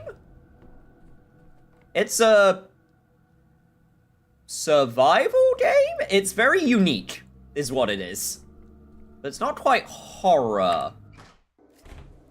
Oh, that is definitely bugged. Wait, hang on. Let me... Am I allowed to, has the game saved? This is definitely not supposed to happen. Don't say my full name. I know it's cringe. No! It's fine. Don't worry. Yeah, it's got horror. Yeah, it's got horror elements, but it's not really scary.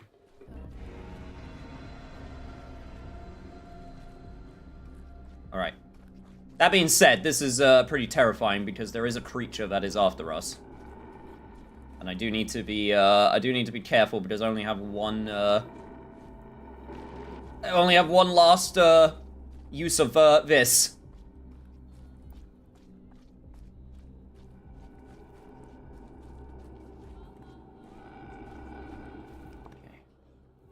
Around the plate. I know it's killing me, but that's fine. Yeah, I definitely have more arms than I should. It saves when you go indoors. Okay. Oh god, how the hell do I get through? There's no safe way to get there, is there? So I guess I should just go... Okay, we should go this way. If I slip through the archway without deviating from the route, the rest of the journey will pass by without incident. I can turn into another archway, then I'll have to create a new one.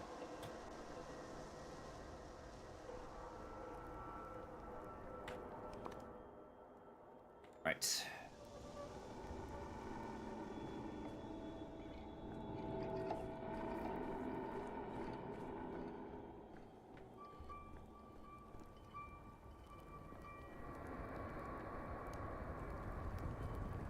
So we got the bonfire here, so that should hopefully keep me safe if I get...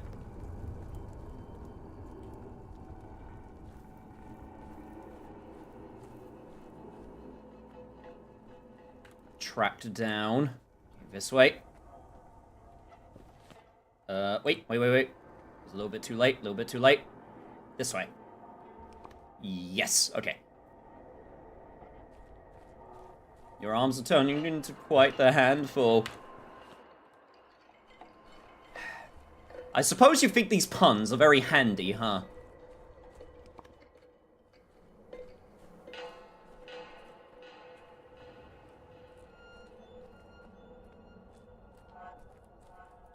Speaking of Uo, I have a whole collection of photos that have place names that end in OO. I gotta put them together into a collage someday. Fair enough, I used this name since I was a kid, so honor my kid self, I must keep it so. You know what? I mean, hey. You say, I named myself because, I used to watch Yu-Gi-Oh! When I was younger, and one of my favorite characters was called Yusei, and I really liked the name, so I kept it since I was a kid, so if you want to talk about... if you want to talk about, being cringe... The cringe keeps you free.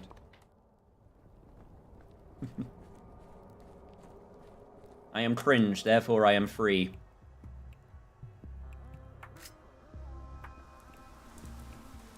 Okay, I am going to try going to the game. I'm going to try loading the game real quick just to see if it fixes my Oh, come on! You didn't save it after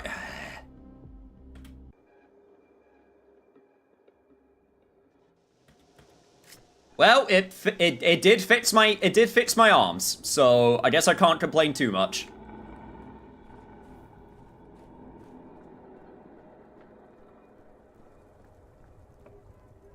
Who needs arms attached to their bodies anyway? Overrated. This is true. You can't see my arms right now. Do you think I have a problem? Oh yeah, except I no longer play games on the website I made the nickname for, but you say still plays Yu-Gi-Oh! Honestly, I just always liked the name.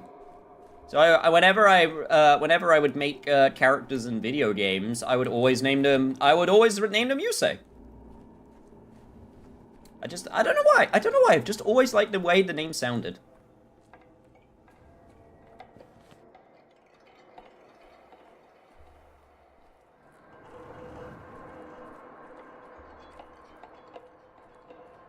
Show them legs. Is this the counteract to the arms? Okay, this way. Still have only one puff available of disinfectant. By the way, Wad, shouldn't you be getting ready for bed right now? Or are you already in bed? Your legs are so skinny. I know, right?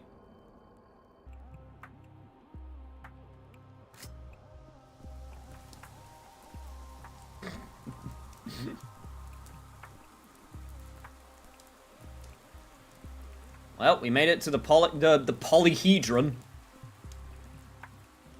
Alright, so... I'll find the brothers. Can't tell you someone to go to bed. I'm getting PTSD flashbacks of Persona 5. I see I am unwelcome here. It's almost like it was your own thing that you said you wanted to do. And I'm just reminding you.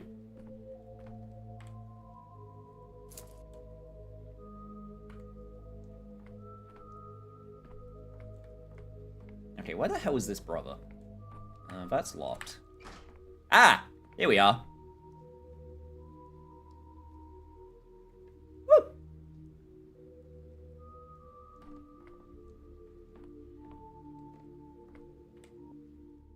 Casper Kane. Interesting visual, having a rifle and a butterfly.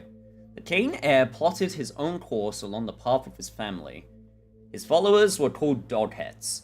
They wore beast face masks and lived in the polyhedron. In this way, they claimed to renounce their animal nature and embrace a world of pure fantasy. They obeyed Khan, They obeyed Khan blindly, hence his nickname. But Khan himself still retained the ability to doubt. What if I just end up folding? I don't know, small child.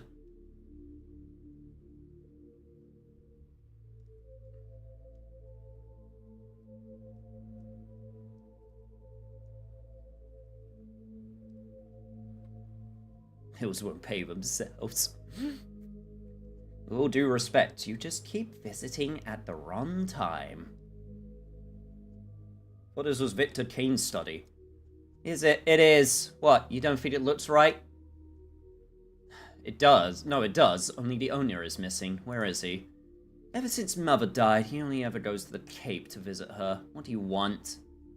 So... you're Nina and Victor's son? All these times we've spoken, you still don't remember. I've known some scatterbrains, but you? Perhaps it's better like this. Uncle used to say the words of a cane all have a trapdoor underneath, and usually more than one. So you don't have very high opinion of your own family. On the contrary, my opinion is very high, higher than the polyhedron, but the relationship is speech is complicated. Uncle called it dialects. You could swindle with the truth alone. You know, the world is a deck of cards, he used to say, and the most important ones are always up someone's sleeve. Which one of your uncles are you talking about? The one that's dead. Or the one that's alive. I don't remember now. I was like a baby tooth when they taught me cards. They taught me to slip jokers into my opponent's decks. And to play dead too. Eh? What do you mean? Yo, Kogoroshi! Welcome! Take care, Ward. Have a nice sleep. Welcome, welcome. In terms and cards, when you pretend not to notice your opponent's manipulations, and it gives you an advantage. I knew a man once who gambled his whole family away. If he was stupid enough to wager his family, he deserved it. I hope you aren't like that. Remember, everything is a game in the Crucible, and everyone else is a joker. The cards are either marked or from a different deck. That's what Uncle used to say.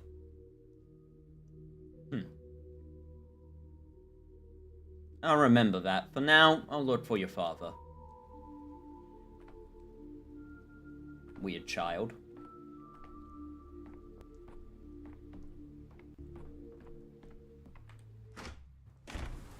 Well, that's one lead. That I need to leave for the time being.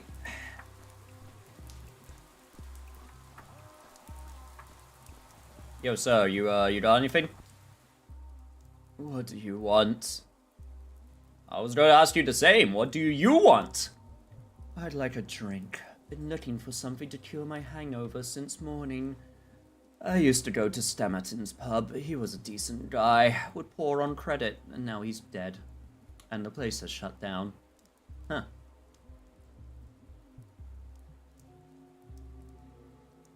Pub seemed to have been the main cultural hub around here. Everyone's orphaned without it. It used to be, yeah. Now without Stammerton, there's no more drinks in the house.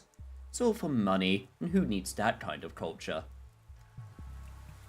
Damn, I bet you're the type of guy who says he wants to pay an exposure.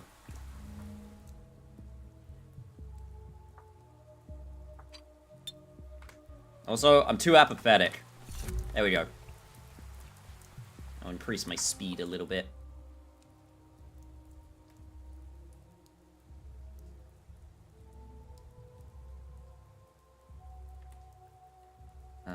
Boop, boop. There we go.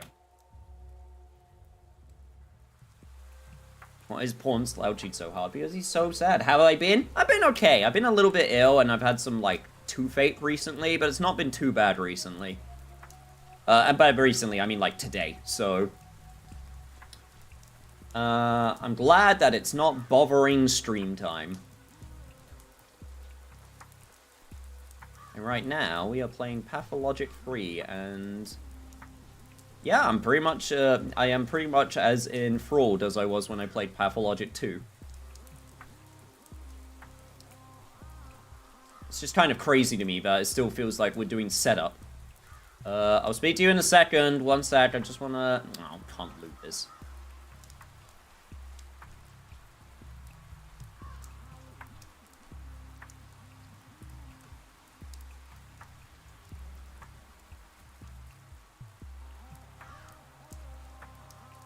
Striking imagery. Hello, sir. Victor Kane, pragmatist. Younger brother of Simon and Georgie. Or... Georgie? If the Kanes are the shining mind of the town, then Victor is the hands that create the bricks for the building castles in the air. All his life, he made sure the gears of fate in his unusual family turned in harmony with one another. Perhaps that's why he enjoys assembling clocks. It seems he was the only one who could rein in the impulses of Wild Nina, his late wife. Chain a rock to your ankle, if you wish to see the bottom. Yes, hello to you too, sir. I don't know if you have played already it here, but have you tried Where Winds Meet? No! I don't know if I'm interested in playing it, to be honest, because it's an MMO, right? And I'm typically a person who likes variety, so whenever there's a game that comes along which is like, which demands a lot of time, it's very rare that I'll, play it, because my bucket list of games is way too long. It does look interesting, though. I have seen some footage.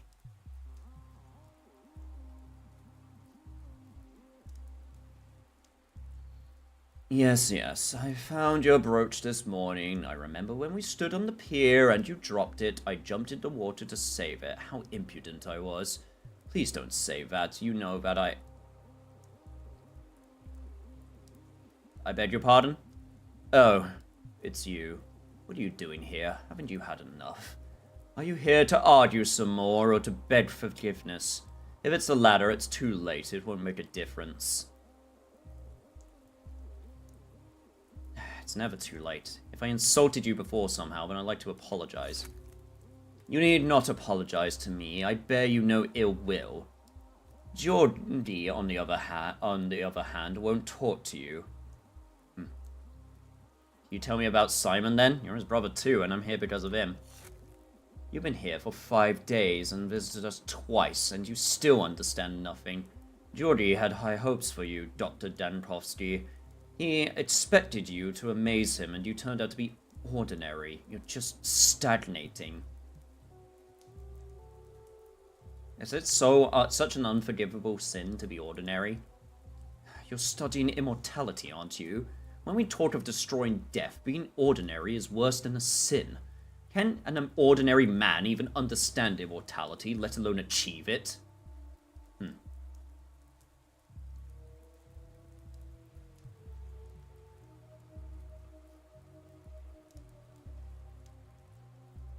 In a true utopia, in this fantastic world, even the most ordinary people would die. That's the ultimate goal.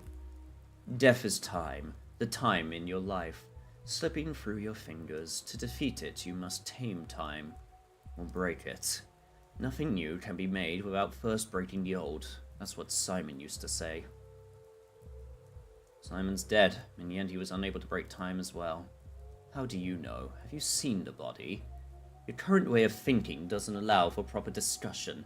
Come back when you understand, when you found a way to break time. Ne verba pro farinia. Another dead end. Many dead ends. Oh, why you gotta show me with like this? Why you gotta show me crying like this? That's just mean.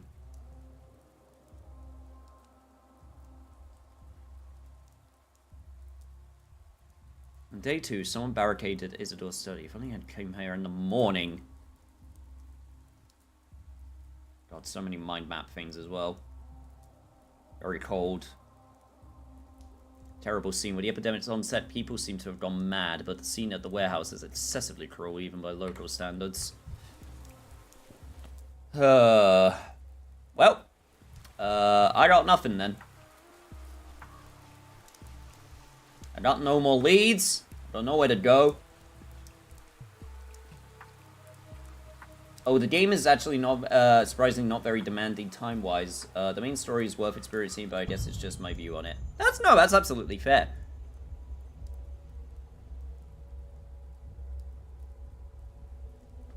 Yeah, I wouldn't say I'd never be interested in looking at it, because it does seem like interesting. Quite interesting. I just have some other games I'm more interested in playing first. Apathy has reached its peak and the will to live fades. Last hope is to hold on to a fort. My hand reaches for the final bullet. I must act before it's too late. The town will perish. So says logic. Oh. So says the logic. You abandoned the town. Oh, God!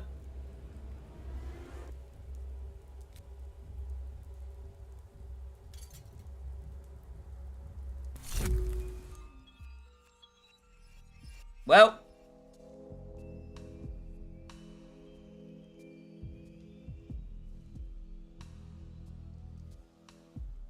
So this is what death is, huh? What troubles you, senor? Your day is over. Your day is over. Is that what you call a bullet in the head? You stand inside a mirrored chamber. Look, one glass in which you shot yourself. more still in which your life goes on. This place allows a man to choose among possibilities. I don't, what? Care? You're free to pick the one in which you shut yourself and end your story there, or you can choose to defy death and give it one more try. Your business in the living world remains unfinished, no?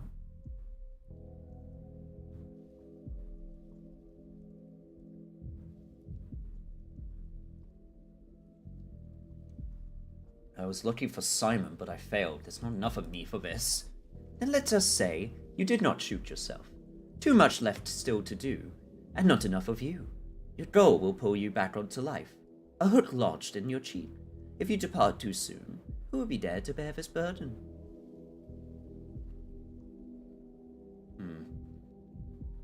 Why are you hugging the clock?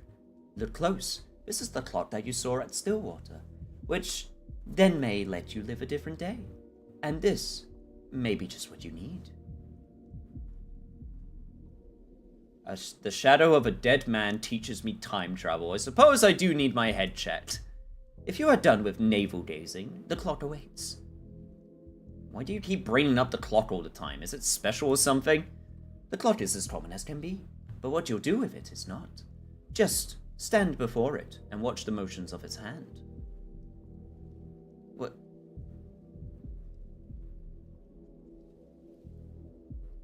How the hell does that work? It is as if I'm caught in the logic of a dream, but it all feels real. If this really is a dream, I'll be sorely disappointed. Does it matter?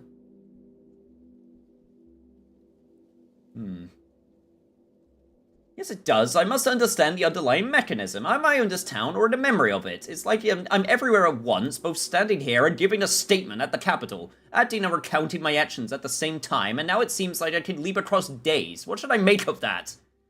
You come out of the shadows by degrees, Signor. Indeed, it is as if you are both here and there at once. This thought of time as a mere line entraps your mind. In truth, you are as free as ever. At once, you're here at the capital. One foot on yesterday, another on tomorrow. So that's how it is. I ask for clarity, I get smoke and mirrors. No smoke, but many mirrors, sir. To free yourself, you have to break the glass. By the way, what's that moving picture there? It makes me uneasy. Camera Lumina, one of Simon's ruminations. For now, pay it no mind. You understand, in time. Condescension from a shadow.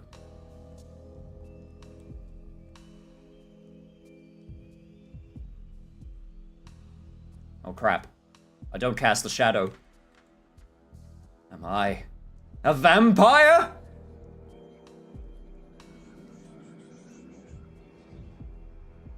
I just have to break one of these mirrors, huh? Chat, which one looks like... Chat, which one looks like the least unluckiest mirror for me to break?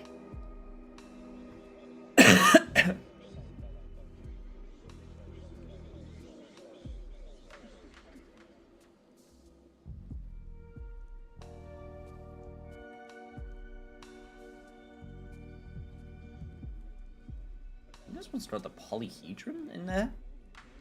I do see some reflections of the room, but also reflections of different rooms as well. They're all 7 years bad luck, I'm afraid. Damn it. Alright, well, then let's start with... this. So go big? Alright, go big. So one of these ones, right? Let's go! Once Dankovsky. Now, 1,000 fragments of Dankovsky. Amalgam Bray, gained. Superstitions are... Oh! Okay, I have to destroy a bunch of them. Am I doing good? Who's Oh god. staring at me through the looking glass? Oh man, this is a lot of bad luck. Why so jittery, Dankovsky? This is a lot of bad luck I am accumulating.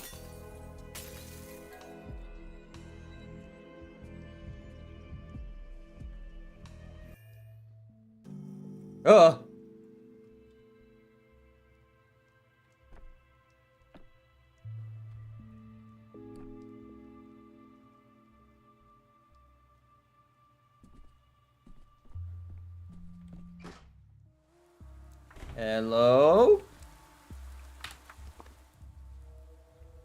My temporary refuge plot here seemed to peculiar to me even before.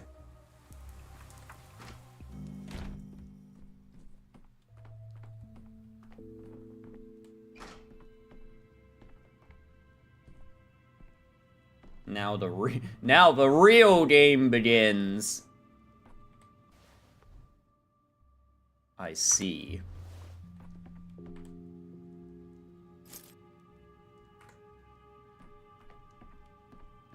Where was that clock? Is it in here? Oh.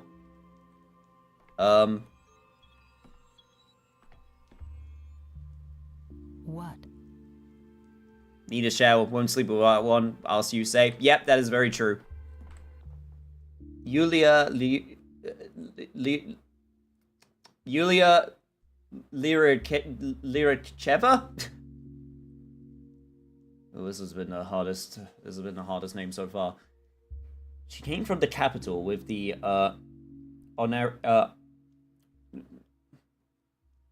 Onerotex, an organization that built the western part of this town. Many of the town's oddities can be attributed to them. Yulia immediately struck me as intelligent, rational, and an unhappy person.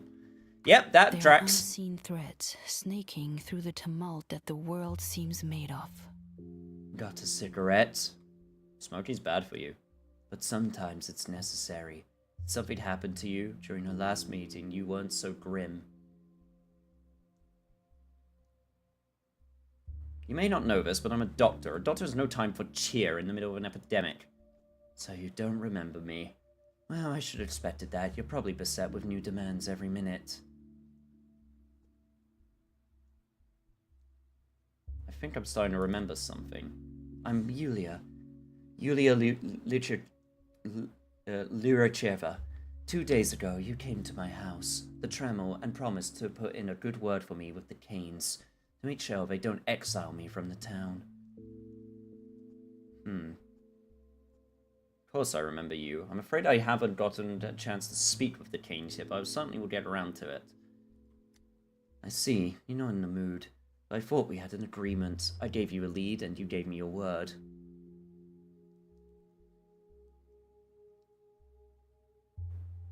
As awkward as it sounds, it's nice to meet you again. Could you remind me what else we discussed during our last meeting? We talked about the Onerotex. You were curious to meet one of them, and you found me. Isn't that the Town Association of Architects and Engineers? We're the ones the Canes once invited to design the town of their dreams. When you're young, passionate, and striving for a breakthrough, it's often hard to find the opportunity to realize your ambitious plans. The Canes gave us an opportunity. Did I detect a note of bitterness in your voice there? Rather, bitter irony.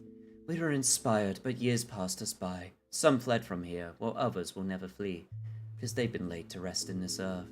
When I visit the Stillwater, I feel like I'm returning to a time of our hope.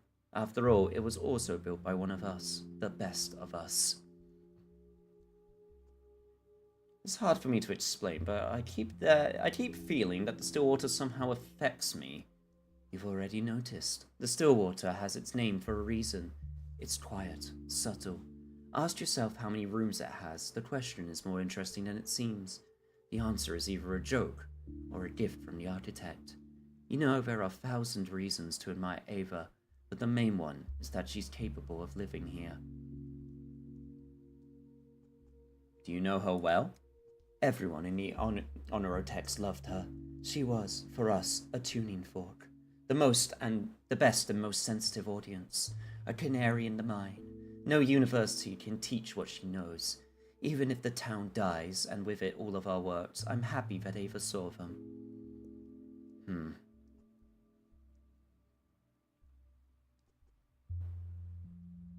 You're an interesting conversationalist, Yulia. Now I certainly remember your request about the Canes, and I'll do everything in my power to fulfill it.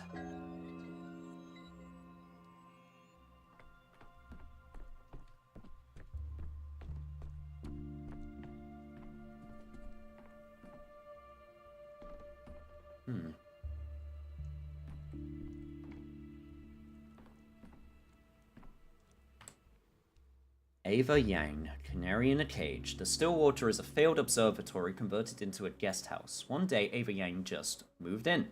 She was never chased out because, according to the locals, the Stillwater changes people in strange ways and someone must bear its attentions.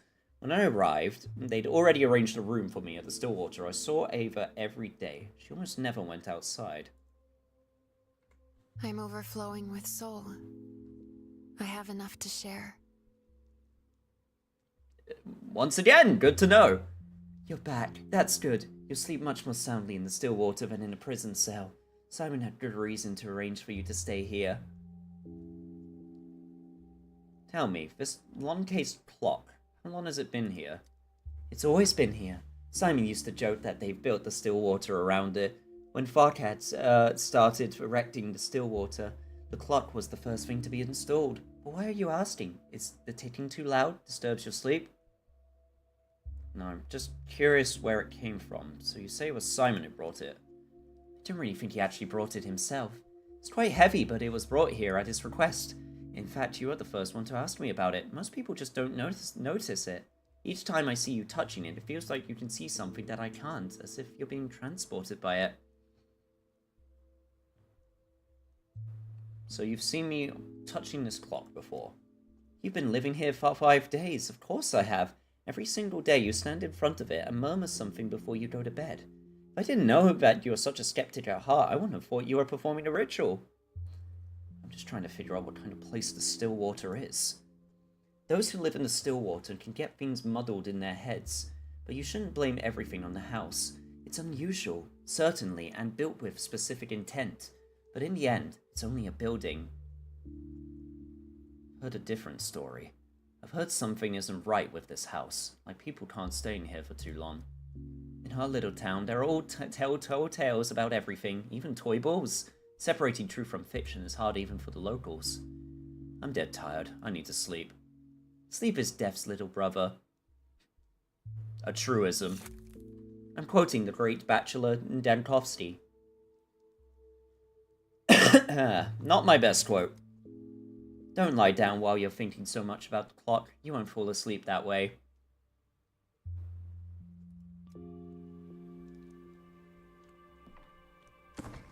Apparently I could keep things in the clock. Amalgam is required to recall the past.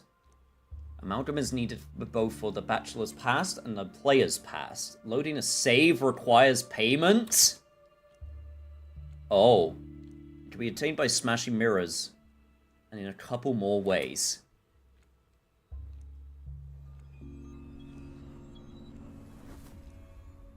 Oh.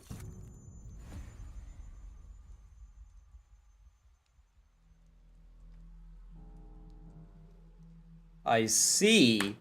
Hubris. Even the word itself sounds unpleasant. One would think you might have picked a more becoming sin. At it again, Doctor. I asked you not to bury me in trifles. Are you here to complain that children stole your microscope? Your arrival in this town doesn't interest me. I care about what matters. What could be more important than how it all began? Do you take me for your memorist, a close friend, entrusted with your life from the very beginning? On day one, something else happened, something that matters, that concerns Simon. Simon Kane is a curious figure indeed, but for our purposes, he's entirely secondary. By the time you arrived, he was already dead, as I understand it.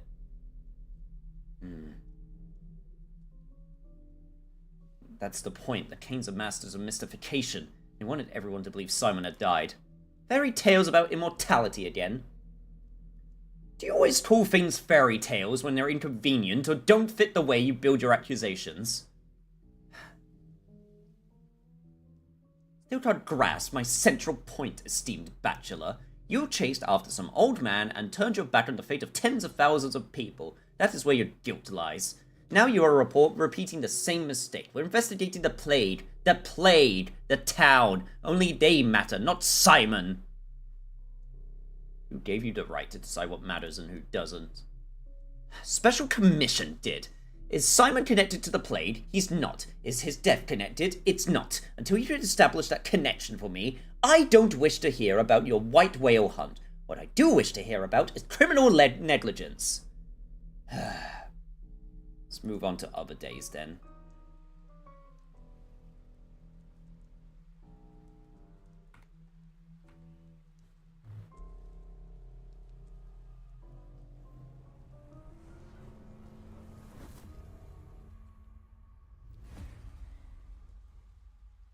Oh, is this one not good for you either? Where do you think we are right now? You were going on about the second day. What are you implying exactly? According to our information, there was no plague in town there yet. There was nothing to research besides the Stillwater and its charming mistress. Motherfucker. Fine, you want me to expect a different date? Plague didn't appear out of the blue. The outbreak struck on the third day, but that means it was already brewing on the second.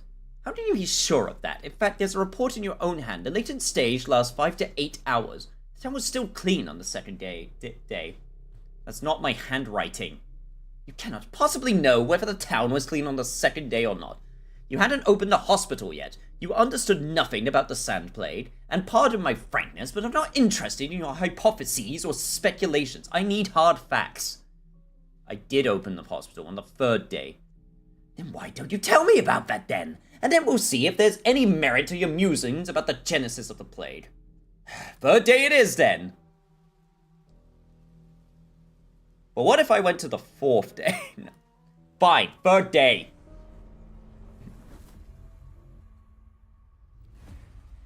Oh, come on! What's wrong now? You could have gone and bowed properly, asked for kindness. Who would You ever are. refuse I you? beg your pardon. But no, you had to strut about like a peacock. Fuck you, dude. You are, I beg your pardon, trying to deceive me time and time again. Sure enough, it isn't in my power to forbid you lying. Errare humanum est. And one can also, shall we say, be mistaken with no ill intent. But as far as formal logic is concerned, you are constantly feeding me something that can only be described as falsehood.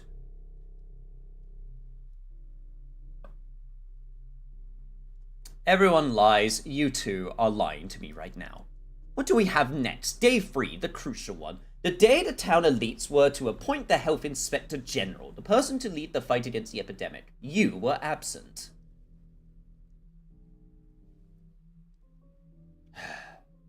That's a lie. I took the full burden of responsibility. Do you admit that this whole thing with Simon King was nothing but an excuse? They wanted to shut down your lab and you just shirked your responsibilities, stuttering away to the battle beyond and abandoning your brainchild for your junior colleagues to deal with. The captain was first to desert the sinking ship.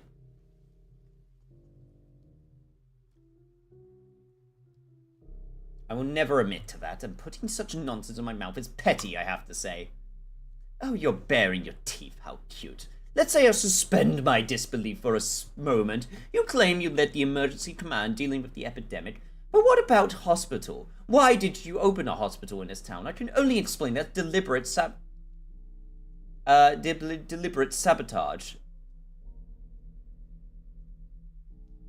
I did open one.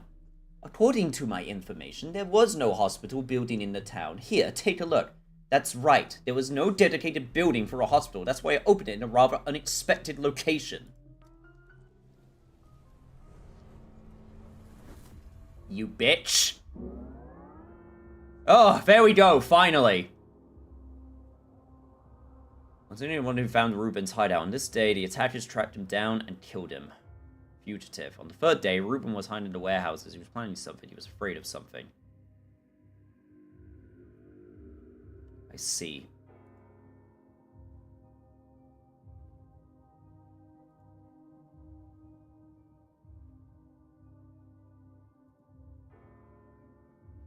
So yeah, we're gonna be going all over the place with this. Whew.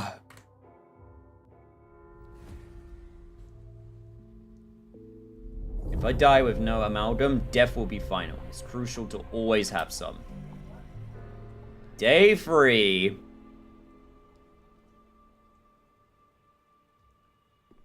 However, chat, this is where I'm going to have to end off for the time being. Whew. That's Pathologic 3. Yeah, no, this series is still extremely fascinating to me. I almost want to go back and beat Pathologic 2 before I go and play Pathologic 3, because I never beat Pathologic 2. And I'm wondering... I'm curious how that will change my perspective, or maybe... I don't know. I do have a spare slot open on Saturday. So maybe I'll play some more Pathologic 3 on that day if people are interested. Both works. That is true. I could play this one first and then go backwards. That could be an interesting perspective. I might play it this Saturday though, so keep an eye out for that. For now though, I really need to get my voice to rest. Excuse me.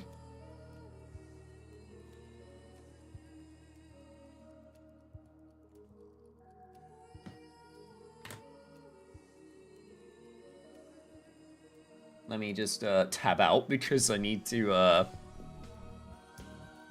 let me do something I always forget to do and see. Ah, yes, my good friend Fudgeworth is currently streaming. So how about we go raid him, shall we? He's playing Parking Garage Rally Circuit. This should be interesting.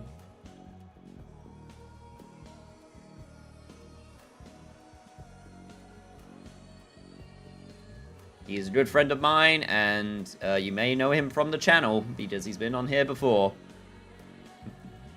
Alright. Make sure everyone takes care, and I'll see y'all on Friday. No, tomorrow, sorry, for Warhammer. I'll be playing with WOD. We'll be continuing the campaign that we started, so look forward to that tomorrow if you can make it. Alright, take care everyone. Good night.